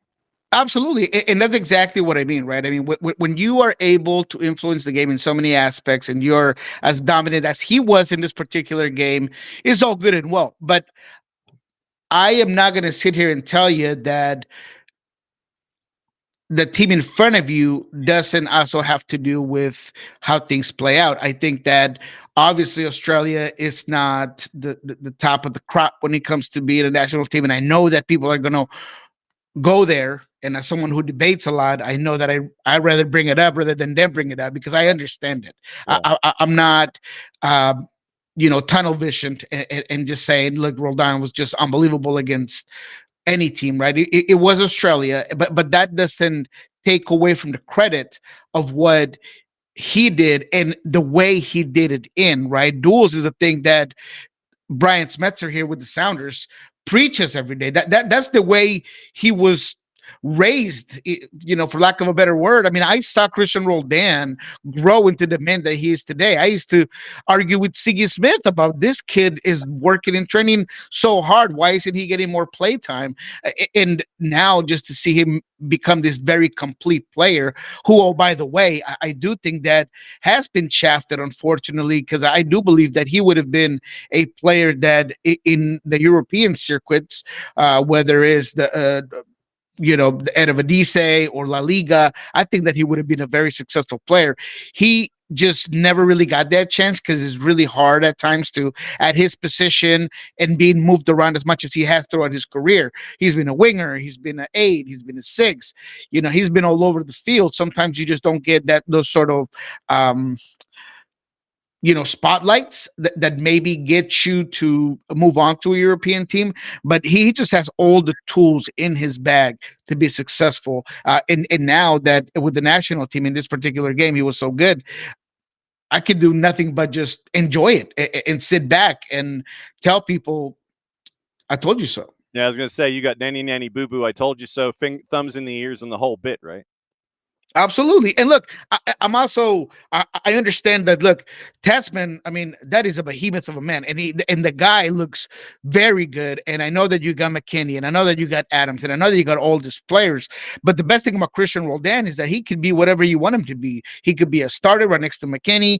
He could be a starter right next to Adams. He could be a partner to Testman. I mean, he could just do it all. He could sit in your bench and come in and influence the game after the 65th or 70th or whenever you ask him to get on the field. You're always going to get a team first type of guy. So that seems to me like the Pochettino perfect type of player. I mean, if Pochettino's putting together a player with intangibles and physical fitness and conditioning and soccer IQ, I mean, that's Christian Roldan.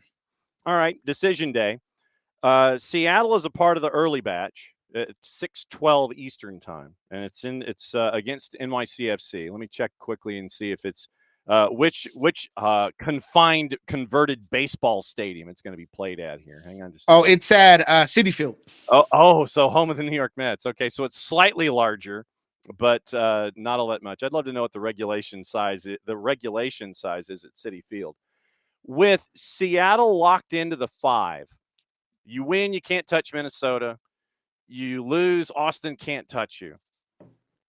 You're 4-8-4 on the road, and I know that folks may sit there and go, well, what's it going to look like going into this game against NYC? I mean, have you gotten any indication if this is going to be resting folks? Is it going to be rotated? Is it going to be first choice just to kind of keep everybody in rhythm? What are you looking at here for Seattle in a game that doesn't mean anything in the standings for them except just clocking another 90 minutes and trying to figure out what you're going to look like come the postseason? NYC needs this one more because they're in that mess in the Eastern Conference.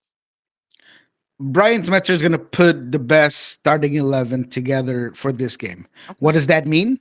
It means that he's going to look at the metrics of guys that were within the national teams. Obviously, Christian Roldan is yet to be back, so he's probably not going to start. Maybe you put him on the bench just in case. Georgie Manungu is not back yet. He's another one that very likely would not start but would be in the bench. So it's going to be on a player-to-player basis, right?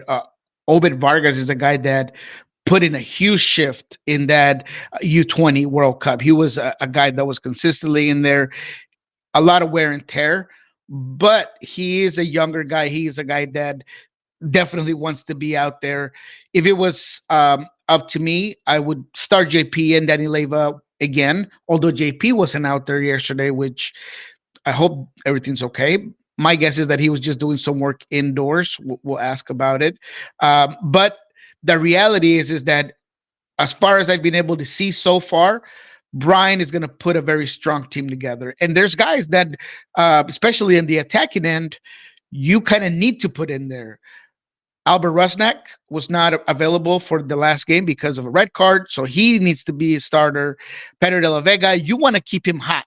You want to make sure that he continues to stay loose, stay ready for that next part of the playoffs. Because let's not forget that you played New York City FC, and there's like about a week, and then you get going with the playoffs. Mm-hmm. So you want to keep a guy like de la Vega going. Same thing goes for Jesus Ferreira. Look, he looks locked in. Yesterday, he could do no wrong in practice. So you want to keep him going, keep him motivated, keep him in line. And then Jordan Morris, a guy that we all know needs a little bit of confidence. He gets that opportunity on the PK. Unfortunately, he gets stopped. So you want to get him going. You want to hope in every way possible that at Citi Field in Queens, he gets a goal. He gets going, right? Because strikers are about a little bit of that fluidity, that confidence. You got to get him going, and he just needs to go bad. And so those are the things that lead me to believe that Brian Smetzer is going to put a very strong lineup. There might be some changes there, I think, at the pivots, maybe at fullback, right? Reed Baker-Whiting was there yesterday. We got to talk to him a little bit. Does he start? Nuhu's still not back yet, so he's definitely not going to start. So is it Reed? How do you handle that? Is it going to be Paul Rothrock with a three-man back line? I think those are the changes that you might see. But when it comes to that attacking four, I think it's going to be your best attacking four. All right, Western Conference, it is different kind of chaos than it is in the Eastern Conference. Right now, the way things are in the West, Vancouver, 63 points, 18 wins. San Diego, 60 points, 18 wins. LAFC, 59 points, 17 wins. Minnesota, 16 wins, 58 points. That's the first group. That's the lead group here in the race. Then Seattle, we talked about Seattle. They're untouchable. They're the 5. Nothing changes. 6 is Austin at 47. Portland is in at 44. Once again, 11 wins. So if there's any kind of tiebreaker, they would be kind of toward the low end of the totem pole here. FCD at 41 points. They're missing folks. RSL, 12 wins, 40 points. Colorado, 11 wins, 40 points. San Jose, 10 wins, 38 points. So if San Jose gets into a tiebreaker somehow with RSL, it would be RSL that would win the tiebreaker and all this kind of stuff. So it's a bunch of different kinds of chaos in the Western Conference at the top and the bottom that everybody in Seattle gets to sit there and just kind of watch, either early with your 6-12s or late with your 9-12 starts, huh?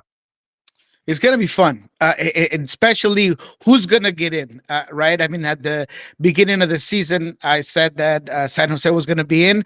I don't know if they're going to be able to do it, but it's going to be fun to see if they could beat St. Louis, if the other scores go their way and they're able to get in. It's one of those decision days in the West where games actually matter. So thankfully for those here in Seattle and the players here, there isn't a lot that they'll be looking for aside from who's going to get in, who's going to get out. The one that is interesting would be if, and only if, LAFC, who obviously stumbled without their stars at Austin, if they don't have a good game and they end up losing some points, and things kind of move in that regard. That's going to be interesting, because if LAFC drops to the 4 and Seattle has to face them first round, Boy. that would be difficult, right? That would be probably trial by fire, of course. We talked to a couple of players this week, including Jesus Ferreira and of course Rebecca Whiten, and they're both, they said what you expect a player to say is, whoever we get is who we get, right? If you want to get to the finals, you got to play everybody. So it doesn't matter whether we play them now, we play them later. I tend to disagree. I think that it's always easier in the first round to get going, feel the playoffs out, and I think Minnesota is the easier path, the easier game for your first playoff run. But that's an interesting one that I'll be looking at. That's where I'm going. If Colorado is able to play like top Colorado, because they do have those players that if things are going for them, they could be a dangerous team, and Minnesota, who has a very easy game, quote unquote, quote marks, against the LA Galaxy, that would really shift things around and put Seattle in a position where they would have to face LAFC in the first round. All right, so let's do this two separate ways. Let's do this what's going to happen, and then we'll pair it with juice boxes. So this way, this is how we're going to mock up decision day and what happens by the end of it in the Western Conference. So we're going to go winner and juice boxes, two separate things here. Okay, so looking at the top of the West right now, Vancouver, 63 points. Vancouver hosts FC Dallas. They're a minus 200 on the board. FCD's a plus 438. First off, what's going to happen? Give me those numbers again. Vancouver minus 200, draw plus 361, FCD plus 438. What's the result? Yeah, I'm not touching that with 10-foot pole. I would go more for the goals, but I think Vancouver wins this one. Okay. FC Dallas, unfortunately, won't have Farrington in a very unfair situation, to be quite frank. I think that they do need him. Patar Musa, I don't know if he's 100% necessarily. There are some things that are going on in Dallas that I just don't like the way it's going.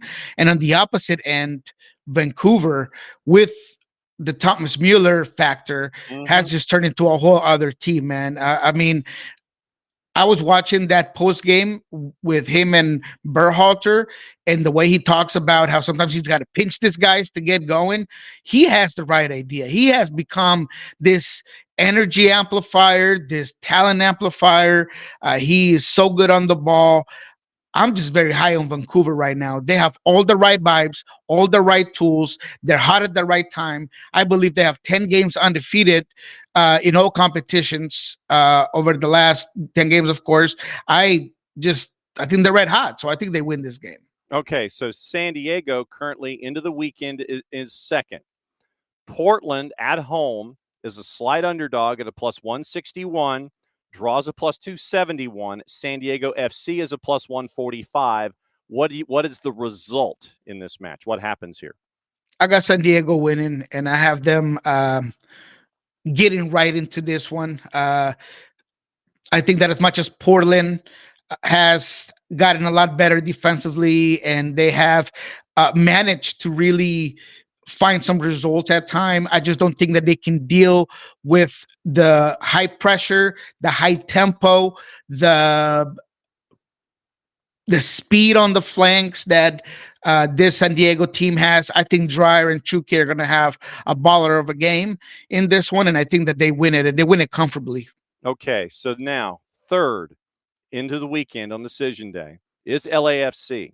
LAFC, 59 points, 17 wins. LAFC is at Colorado, even money plus 100. Draw plus 289. Colorado, according to our friends in the composite odds portal, a plus 217. What happens in this one? What's the result? I'm going to throw a wrench your way, my friend. Okay. I'm going to go with the draw in this one. Okay. I'm going to go with a draw in this one. and we'll talk about how that's going to shape things up here. I'm doing the math as we go. I'm right there with you, so I'm following along. So, hang on. So Colorado is there. Dallas is there. Okay, so fourth coming into the weekend, Minnesota, 58 points. They're the 4 right now. They're at LAG, a slight favorite, and I mean a slight favorite in the composite. Literally could go either way. You look at it, depends on where you go. Some folks are saying LAG, some folks are saying Loons. Basically, at a plus 153 either side. Draws a plus 266. What happens in the match? Set piece, very low scoring game. Okay. Late in the game, Minnesota wins it. Okay. All right. So that goes there. So that locks in those. All right. So you're locked in at 5. Austin coming into decision day, 47 points, 13 wins. Austin is in one of those swing games where they go to PayPal Park to take on San Jose. San Jose favored at home, minus 116, draws a plus 290. Austin is a plus 264. What happens in the game? Yeah, I have San Jose winning this one. Okay. I have San Jose surprising Austin.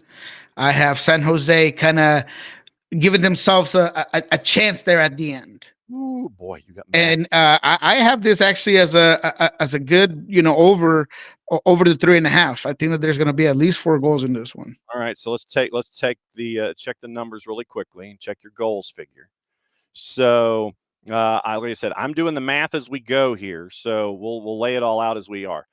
3.5 is a plus 111. 4.5 is a plus 252.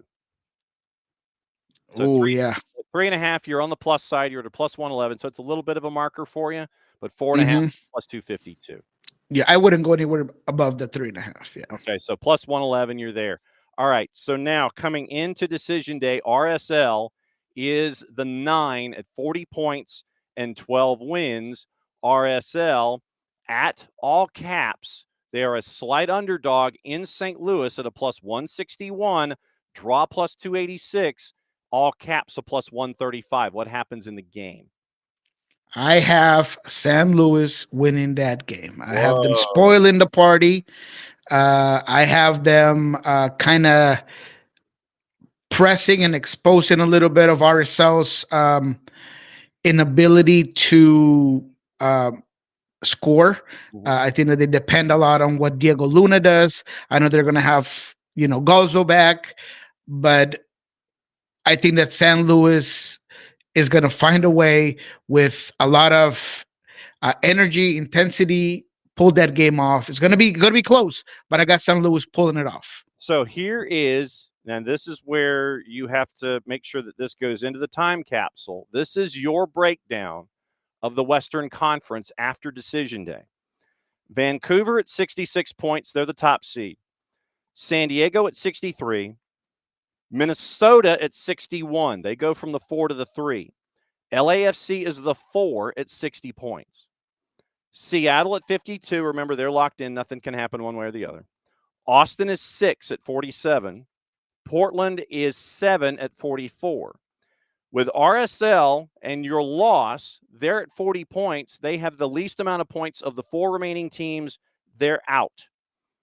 41 points, 3 teams at 41.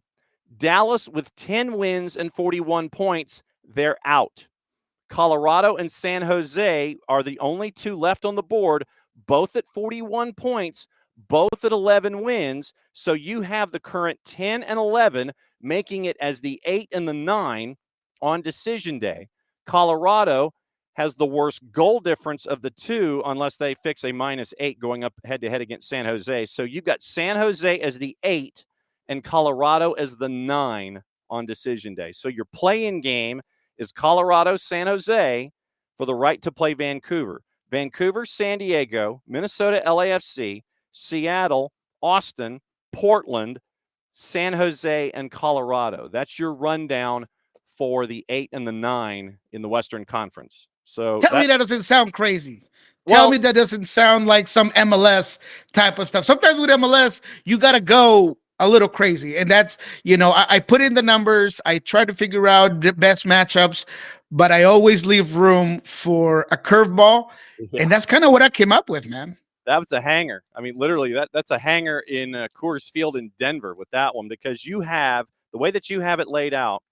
You have the Farrington absence being vital for Dallas, RSL not getting a result, Colorado and San Jose getting results and jumping Dallas and RSL, and the 11th win for San Jose gets them in. Colorado already with 11, but the goal difference is what's going to kill them. So the 8-9 would be Colorado at San Jose. RSL is out. Dallas is out on first tiebreaker number of wins in the season. So that's how you have it laid out in the West. Nothing like a little chaos, huh? I love it, man. I absolutely love it. I think that sometimes you need a little bit of that chaos, and I'm sticking to it, baby. I'm gonna lock it in. Okay. We'll see how it goes, right? Again, that's the great thing about a lot of what we do is that sometimes it goes, sometimes it doesn't. But it's all about just kind of giving a educated guess depending on kind of what you see there. Okay, so now since you've already set us up with that one, let's go to the other conference and see if you've done your math here. And the math in the East specifically is tied to a couple of groups. And I'm writing down so that way I can do my math as we go. We know who's in, we just don't know the order. The chaos of getting in the West and the chaos of the top four in the West does not apply to getting in the East. Everybody's in, we just don't know the where, except in a couple of spots. So going into the weekend, give me 1 second. I gotta close this. Right here. 1 second. Do your thing. Close your thing. It's all right. Perfectly fine. So Niko is going to be closing documents and things, and he's got his math here, and so we're going to math along. I had a glare that was killing me there. It's all right. So, all right. So 53, 52, 51. Okay. So here is the East heading into decision day. Philadelphia, they're locked in. We know that they're the one. They're at 66. Cincinnati and Messi and friends are at 62. And Messi and friends, they can't win the tiebreaker if they're even on points because they have one less win than Cincinnati. Cincinnati's at 19. Messi and friends are at 18. Charlotte's at 56. They have one more win than NYC. NYC, once again, same number of points, would lose the tiebreaker with Charlotte. Nashville's at 54 and 16 wins. Orlando's 53 and 14 wins. That would knock them down in any kind of a tiebreaker situation. Chicago is 8th at 15 wins and 52 points. Columbus, 51 points, 13 wins. So, seeing that as the numbers heading into decision day, we'll leave Philly alone because it doesn't really matter. They're at Charlotte, but it means something to Charlotte. So Charlotte at home favored at a plus 147 in a game that means nothing for Philadelphia at a plus 156. What happens in that one for Charlotte? Yeah, I got Charlotte winning that game. I do think that I don't know if Cornell's going to completely rotate, but I don't see him putting as much stock into this game. I think that he sees the big picture, listening to him talk about the way he kind of arranged this and the way that organically became a thing for him to get that supporter shield makes me think that he has an objective and one objective only. And it's not necessarily just going out there and adding another game or adding more minutes to a lot of his players. I do think that there's going to be a modified team. And I think that Charlotte wants it. And I think that there's a lot of things about Charlotte that are interesting in the way they attack, in the way they push the ball. I think that they're going to be able to really limit a lot of the things that Philadelphia does. So I like Charlotte in this one. Okay, so we know what the point boost is there. Cincinnati has Montreal at home at TQL. Cincinnati a minus 185, draws a plus 359. CF Montreal's a plus 388. What's the result of the match? Yeah, I think this is a Cincinnati win. I don't know if you have the goals on you. I'm kind of curious what the goal compost looks like. All right, so hang on. Let me click on it, and I will let you know. The totals for Cincinnati and CF Montreal. 3.5 is where it turns at a plus 107. 4.5 is a plus 240. Same situation as we had earlier. You're slightly in the plus side, not quite the plus 111, but you're at plus 107 at 3.5, and that's where it turns from minus to plus. No, it's all right. I really don't want to mess with that one, especially because Cincinnati can be a very sporadic team at times, and I just don't know if they'll put it together. So let's just leave it at Cincinnati on that one. Okay, so then third, Messi and friends. They are in Nashville. They're a dog at a plus 170. I don't know why they're a dog at Nashville, but Nashville's a plus 129. You figure all of the Gulfstream Galacticos will be in form. You figure they'll all be in the lineup for the last dance here. Draws a plus 284. What happens with Messi and friends at Nashville? Oh, man, that's a tough one for me because, look, Messi put in an absolute clinic on Atlanta for sure. I think he stayed and, made it count by him staying. And I understand what he means to this team and the way he makes them run. But I don't know why I have this feeling that Nashville is just not done quite yet. And yeah, this is at Nashville, right? Yeah, it's at Nashville. It's at Geodis. Yeah, man, I'm gonna go with Nashville. I have a feeling about it. I think that they're gonna real hard time just dealing with Sam Surridge. I think that he's gonna have a baller of a game.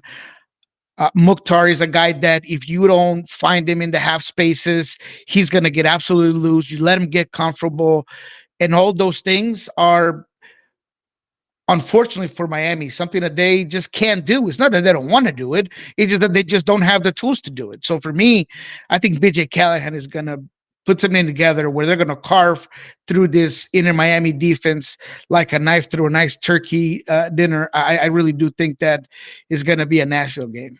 All right, so purple team's in Toronto at a minus 110. Toronto FC is basically a plus 250. Draws a plus 290. What do you think happens there? I think Orlando gets a get-right game. They need it that way. I thought that the Vancouver game got unfortunate that at the end. Obviously, is on their own terms. They were unable to finish when they should have. I think they get far too deep at the end of that game. Vancouver just completely puts them against the ropes, and they're able to win that game. Anytime that you don't close down on mid-range shots, anytime that you don't have really true active defending against a team like Vancouver, you're going to be in problems. But Toronto's not the same. Toronto, as much as they've been a little bit better, I just don't think they have the tools. I think Orlando wins this one in a get-right game. All right, so then Chicago is your 8. Chicago is at the Revs at a plus 125. Draws a plus 283, and the Revs at home a plus 177.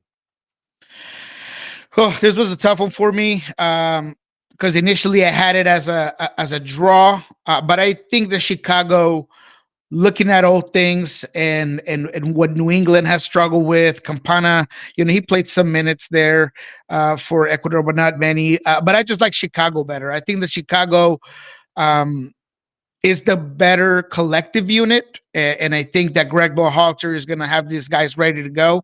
So I actually like Chicago. Okay, and then the last one, the 9 seed right now, Crew hosting Red Bulls, massive favorite, a minus 175. Red Bulls plus 4.25. Is this one Crew's for 3 points? Absolutely. 4.25 is crazy, by the way. But yes, I think that Columbus definitely takes this one for sure. What's the compos on the goals there, just for curiosity purposes? Right. Crew and Red Bulls, looking at the totals. So over under 2.5 a minus 191, 3.5 is a plus 126, 4.5 is a plus 289. Man, they're being stingy on the goals. Yeah, no, I'm out on that one, but it will be interesting how that one plays out. Columbus has been unfortunate, right? Their DP striker gets hurt. He was the one guy they gave them that finisher up top. I think that they've had a lot of issues with just their own way of play, and they've put themselves in some really bad positions. I think that defensively they haven't been great. So yeah, no, that's a difficult one. I think Colorado wins just because the Red Bulls just have been so poor there to close the season. But yeah, I'll take Columbus. So then your Eastern Conference, nothing changes. You have Philadelphia at 66, Cincinnati at 65, Messi and friends at 62, Charlotte at 59 and 18 wins, NYC at 59 and 17 wins, Nashville at 57 points, Orlando at 56, Chicago 55, Columbus 54. So a lot of the teams in the Eastern Conference faced with their big matchups, they get wins, which means nothing changes in your dynamic when it comes to the Eastern Conference. We have your predictions and we have your rundown right here. It's on the piece of paper. And we're going to hang on to this for 7 days to see how completely accurate you were. And actually, we only get to hang on to it for like 2 or 3 days because the 8-9s kick in pretty quick. So here's the rundown. Here it is. And like I said, let me get it out of the shine. So it's all here and written down. So this is what Nico Damas has put together when it comes to the activity on decision day. So how are you spending the rest of your week? I know it starts at the Providence and Swedish transmission repair and ice cream sundae special location. What's going on up there? That's right. I'm going to obviously go down to the training facility. The team's having a short training and travel to New York, of course. Lots to look at today. We're going to obviously record what we learned this week. Really suggest you guys watch it if you guys want to know how Seattle's going to put it together, what it might look like in New York City. We're going to have it all today. Kim Ki-hee is still dealing with that mass in his leg. It sounds like it's not cancerous. Whenever I hear the word mass, I had to ask. It sounds like it's not anything like that, or blood clot or anything like that. It doesn't sound like his health is going to be at any sort of risk away from the pitch. Yemer Gomez-Andrade came back to at least train partially with the group, but won't be available. Ryan Kent came back, partial training, but won't be available for this one. But Seattle's starting to get some guys back. So my plan for the rest of the day, rest of the week, is go down to the facility today, get a really good podcast going, cooking with Jeremiah O'Shan and maybe Tim Foss, my other colleague at Sounder of Heart. Then, of course, we're going to do something for Decision Day.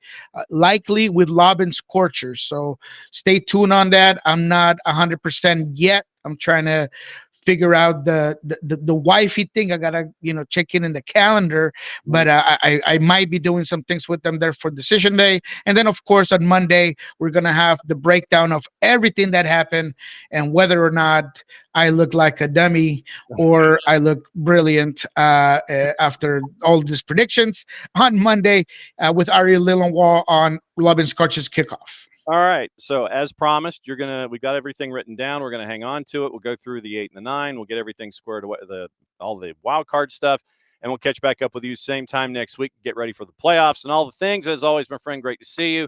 Good to see the lid as you rep everything going on up there in the Palouse, and we will catch up with you soon. Love you very much. We'll catch up with you next week. Take it easy, John. There he goes, Niko Moreno from Pulso Sports and Sounder at Heart. Okay, so here's what's going on. We'll go through some of the news in the morning, and then we will get you ready for Soccer EDU and our conversation with Anthony Zuzut. So once again, he started Foundation Football, and it is an online hub that has really taken off in Europe, having to do with scouts, analysts, coaches, licensing, all those things. Recently, he's launched Soccer EDU in the state of Florida for the U.S. side of things. We're going to play that interview coming up in a bit. Yes, we're going long. We're going past the bottom of the hour. So here's what we're doing. We're going to play that interview coming up in a bit. We'll go through the morning headlines. Obviously, the big morning headline has to do with, once again, Eagle Football Holdings / John Texter, making sure that he gums up the works as much as humanly possible when it comes to the current judgment that is against him when it comes to owing $21 million, which is more than like 30 with the sell-on fees and such, plus interest. That's 18. It's two separate judgments: of $3 million and 3% interest, and 18 million and 3% interest. So 21, 3% interest compounded, etc. Then you have the sell-on fee that should be attached to the transaction going to Atletico Madrid. So you're looking at in the neighborhood of $30 million. No surprise that Texter / Eagle Football Holdings decided to carry this to the Court of Arbitration for Sport, even after the FIFA judgment was against Texter and Eagle and in favor of Atlanta United in this case. So that's where we are with John Texter. We need to take a lot of time and walk through that just to get all of the pieces squared away and get the timeline ready but this is not a surprise that he would continue to walk down this path and try and exhaust every legal recourse before having to pay money that he owes, even according to FIFA, to Atlanta United. Like I said, by the time you're talking sell-on fees, interest, all of that, you're talking close to $30 million. And so no surprise that John Textor and Eagle have continued to move the can down the road legally as much as possible to get them to this stage with the Court of Arbitration for Sport. Hearing was yesterday, no word on a return. I would anticipate this is something of a slam dunk, but we'll see. Also, it is, let's see, what was the other stuff? Oh, Rangers. Rangers look like they're edging toward an agreement, according to Alex Crook at Talk Sport, an agreement with Kevin Muscat to become their new manager. He wants to see out the final 4 games of the Chinese League season with Shanghai Port. And Crook says it says a lot about his character and how much he values loyalty. So Kevin Muscat wants to stay to finish the Chinese season before he would take the gig at Rangers if it is still available for him. Let's get into headlines quickly before we head over. Let's see. It is, like I said, I'm chasing through a Women's Champions League. We needed to get into those juice boxes today because of the conversation that we had with our buddy Nino Torres and what is going on today. 4 matches in Women's Champions League. It is an interesting matchup at 12:45. Manchester United at a +121 at Atletico de Madrid. 3 at 3 o'clock. Bayern Munich, big favorite, of -476, hosting Juve. It is Real Madrid, a +104 at PSG. And Benfica, big underdog at home, hosting Arsenal, who is a +556. So your standings, once again, here in the league phase, as it is rolling along. Most of the folks, this is your match. This is match week 2 or match day 2. 6 on the board for Barcelona, Wolfsburg, Lyon, and they are on top. Barcelona has only surrendered 1 goal in their first 2 matches. They've scored 11. Wolfsburg has scored 6, given up 1. Lyon has 5 and given up 1. They're the ones that have won their first 2 matches. Chelsea, Leuven, a win and a draw. And then you get into those that either have not played match day 2 or have played match day 2 and have a win and a loss. You've got Atletico de Madrid, Real Madrid, Juve, and Manchester United, all after their first match days, have 1 win. They're all at 3 points. Twente, Paris FC at 1 point. Benfica, Arsenal, Vålerenga, PSG, Bayern, AS Roma, St. Pölten. They are all with no points either through 1 match day or 2 match days. Obviously, we'll keep an eye on that as we go. Now, let's get you into what to watch, where to watch it, how to watch it, all the things. And it is GOLTV, Racing and Plaza Colonia, late in the Copa Uruguay. League 1 at 3 o'clock, Paramount Plus, Huddersfield Town and Bolton. Women's side, it is Champions League, Atletico de Madrid, Manchester United at 12:45. ESPN Plus has the Northern Super League at 9 o'clock, Calgary and Vancouver. Paramount Plus has all 4 of the Women's Champions League matches and the W Champions Cup match between Vancouver and Alianza. That's at 10 o'clock. College action today as we scroll down the list. So Wednesday is in the barn. We go to Thursday. Men only have 4 matches, and you're looking at Missouri Valley, and you're looking at Conference USA and some stuff in the Southland. And so it's literally it's Liberty, Eastern Illinois, Southern Indiana, Western Illinois, Houston Christian, SIU, Edwardsville, Incarnate Word, and Lindenwood. 4 matches on the men's side. Women, this is where their schedule traditionally blows up. Trust me, if you've got a favorite team, they're playing, and check their social media. It all starts at noon on Flow College. You can find stuff on Flow College, ESPN Plus, and Flow College is pretty big with the American and the A10 and some of what's going on in the Big South. B1G Plus has your B1G matchups. SEC Plus, Florida and Tennessee at 7 o'clock. ACC Network, Wake Forest and Clemson. That one's at 7. LSU and Ole Miss is at 7 o'clock on SEC Network. ACC Extra is there. SEC Plus has more. So does B1G Plus. SEC Plus has more at 7:30 as well as at 8. And ESPN Plus is very, very busy tonight. They've got a whole lot going on. B1G Plus, B1G Network, 10 o'clock, Minnesota and Washington. And trust me, it is a big day for women's soccer. So that is all there for you on the docket, as I say. Interesting piece out of The Guardian. This might be required reading. And it's from our friend Philippe Auclair at Yosemite Football. Headline, Premier League clubs turned to hidden gambling partners to beat a sponsorship ban. Villa, Chelsea, Leeds, and Forest failed to respond to questions sent by The Guardian. Sunderland refused to comment. 11 Premier League clubs, and we knew about this rule kicking in. 11 Premier League clubs will have to find new principal sponsors next season when the ban of front-of-shirt advertising for betting companies takes effect. Representing a financial blow for all the clubs concerned, Karen Brady told the House of Lords in a debate in the governance bill last November, typical difference between gambling and non-gambling shirt sponsorships is around 40%. For the vice chair of West Ham, he warned for some Premier League clubs, this decision will mean a reduction of around 20% of their total commercial revenues. And so now you have, according to Auclair and his investigation, if you don't subscribe to USMR Football, I would suggest that you do. It is a run with Asian-facing operators, unlicensed in the UK, targeting markets in China and South and East Asia, Sunderland, Villa, Leeds, Forest, and Chelsea.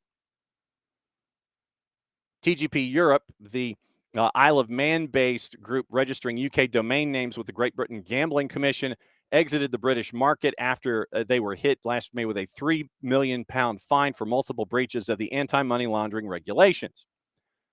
Clubs were prompt in seizing on an opening given to them by that element of the British government, changed their stance on conditions that must be met by clubs to enter in commercial relationships with unlicensed operators. Letter was sent in May. Has not prevented Burnley, Sunderland, Wolves, Fulham, and Palace from acquiring or retaining Asian-facing UK unlicensed operators as their main sponsors for one last year before the ban, but the partnership are at least acknowledged and visible. They only have 9 months to go. Sunderland, again, Leeds, Nottingham Forest, and Chelsea have been promoting 8xBet, former partner of Manchester City, on their perimeter boards. Chelsea being only one of the 4 to acknowledge their relationship with a bookmaker on their website. Villa's hidden partner is Nova 88, the best online casino in Malaysia, according to them, which claims to be licensed in Tobique, a Canadian First Nations reservation. Sports betting is illegal in Malaysia. Partnership was announced in a preseason statement by the club, official Asian betting partner. So because this is a long piece and it's a fantastic investigation by Philippe Auclair, this will be requested required reading on the day. So we're going to put that in requested required reading and let you know that is the latest Philippe Auclair investigation at The Guardian, but also you can subscribe to Yosemite Football and get the same information. So go to The Guardian. That's requested required reading on the day, and it is a long read, but it is well worth your time. So Allie Riley, once again, was talked to about her stellar career in the NWSL. Kristen Press, remember, announced her retirement yesterday after the end of the season that is attached there. So you have Chelsea's first goal being scored in their win over Paris FC. You had Alyssa Thompson scoring in the 47th, Sandy Baltimore, Johanna Kinnaird, Thompson, and Aaron Cuthbert scored in the 4-0 win over Paris FC women. Also, as we kind of tour the papers before we move on, and at this point, it might just be moving on instead of playing things, and you can listen to the interviews now on all of our platforms. So we may turn the interview with Anthony Zuzut and Soccer EDU over into the audio section specifically. It looks like Bobby Clark is going to be joining Celtic in a £6 million January deal. So keep an eye on that as well. We mentioned Fabio Paratici is back after a 30-month ban. And Graham Potter, we mentioned him yesterday, saying that he was interested in the Swedish national team gig. He said it's a fantastic opportunity. The money is no issue for me. Keep an eye on that. And apparently Serena Wiegmann and Millie Bright are now up against one another. Head coach insists she wanted Bright in the England squad. Comments on when exactly the defender chose to retire add to a lack of clarity. So Kit Shepard at the Times has the back and forth between when did she and when did she not say between Millie Bright and Serena Wiegmann. Over at the Independent, find out what's going on there. And there's an article on Pep Guardiola and his current ideology when it comes to what he's doing at Manchester City. So you can look in there. We mentioned Rangers scrambling, but we think we know what the answer is there. And Trying to see. Maresca was handed a ban and a fine after the celebration against Liverpool when he ran down the touchline and was rather vocal and vociferous about it. But one-match touchline ban after his sending off. FA said he admitted a misconduct charge, having been dismissed in the 6 minute of stoppage time after celebrating his side's winner. Also fined £8,000. He's now banned from the touchline for the matchup against Nottingham Forest coming up on Saturday. Let's see if I've missed anything else. Obviously, you will let me know. Okay, with that and there and that and there and that and there, I think we're good on the games. So tell you what we're going to do. What we are going to do. Oh, yes, the UEFA is confirming that league matches can be played abroad on one condition. On one condition. UEFA confirms it. And once again, it's not a precedent. It was it's not to be a precedent going forward. Said the decision was exceptional, not set a precedent. Final decision to allow now rests with FIFA, who's in the process of finalizing new regulations. And in a statement, once again, UEFA said it had no option but to approve the request from the league in Serie A due to a lack of a clear and detailed framework. And so you've got the possibility of matches being played here in this particular country, but because right now there aren't any rules saying you can't, so then you probably are. All right, let me go to Sky one more time, and then we can figure out what else is on the table. But, yeah, I think the interview with Soccer EDU for the second day in a row is going to get pushed to the digital side of things and to the audio part. So we'll keep an eye on all of that as I sit here and try and see if there's anybody. Let's see, the injury, the international break latest of injuries. Ollie Watkins had been ruled out of England versus Latvia, sent home after a collision with the goalpost. Dan Burn broke his hand, played off the bench against Latvia, should continue to do so for his club. Martin Odegaard ruled out of Norway's game, suffering the knee injury against West Ham. Gravenberch withdrawn at halftime of the Netherlands as a precaution, expected to be fine for the Manchester United game. Also keep an eye on Aaron Hickey and Anthony Malambo from Brentford. Wataru Endo from Liverpool, who withdrew from international duty, missing friendlies against Paraguay and Brazil. Nicholas Füllkrug suffered a problem in training. West Ham, Chris Wood, knee discomfort during New Zealand's friendly against Norway, substituted after an hour, returns to his club. Gruda and Gomez from Brighton, Basuma from Spurs, Foster from Burnley, Enzo with Chelsea, Alderete Sadiki from Sunderland, and Samuel Chukwueze from Fulham. Reports in Nigeria claim that Chukwueze claimed there was concerns of a knock after he was brought off at halftime against Benin. So that's your injury report as everybody's heading back into play in national leagues and such. Okay, so we've gone incredibly long, but it was worth it. Yeah, can West Ham have one healthy striker, Catalucci? I don't think the answer is yes. Okay, so today was a hell of a show. Thanks to Maddie for joining in before practice. Once again, the Brad Guzan press conference set to go in about an hour. Keep an eye out on Atlanta United socials and see if they're going to air it live on like YouTube and stuff. Thanks to Maddie for hopping in. Thanks to Chris Nugent in Chattanooga for previewing the blood feud with Chattanooga FC and Huntsville City Football Club. Thanks to Dave Johnson for joining us from a hotel room in Detroit to break down everything DC United and reference Adams Stadium on this particular show, which was fantastic. Thanks to Nino, who we hope is safe and will continue to be so in Peru. Thanks to Niko Moreno, who joined us from Seattle to break down everything in the matchups on Decision Day. Tomorrow, here's the deal. We're turning over the keys to talk completely and totally about Decision Day. And what we are going to try and do is bring in as many folks from Apple TV as humanly possible that will respond to an email to hop in. And it'll be about Decision Day. It'll be about the matches that they're calling, these individuals. I know a couple. We've sent out the bat signal to a couple, and we're trying to see if we can add a couple more. But the entire show is going to be a Decision Day special. Everyone from Apple that we can grab is hopping in. We do know some of the folks that are hopping in. I'm not going to spoil it. If they can come in for 5 minutes, great. If they can come in for 10 minutes, great. If they want to hang for a while, fantastic. If they want to co-host the show and have nothing better to do, fantastic. So we've opened the doors to our friends from Apple, considering this is the last week of the regular season. 9:05 until 11 whenever. We're going to get all of their feedback about everything going on in Major League Soccer. Everything happening Decision Day, maybe some thoughts on Brad Guzan. We'll have that as an underlying element as well. We'll try and pull some sound from the Brad Guzan presser. We'll run that tomorrow as well. But tomorrow is the Decision Day Chaos Spectacular. everybody from Apple that we can get our hands on that wants to come in, anybody from SDH that wants to come in, Jason and Maddie, they might be at practice or what have you. But turning the keys over to all the folks that have been calling matches all season long, finding out what their senior superlatives are. We open up the yearbook and have everybody sign it. That's what's going to happen tomorrow on SDH AM. So for everybody that joined this morning, for Maddie, for Coach Nugent, for Dave Johnson, for Nino and Nico, and all of you, thanks for hanging out as long as you did. This will be up on audio in all of its various forms and sections coming up as we go this afternoon. And once again, back at it again tomorrow to break down everything on Decision Day in MLS.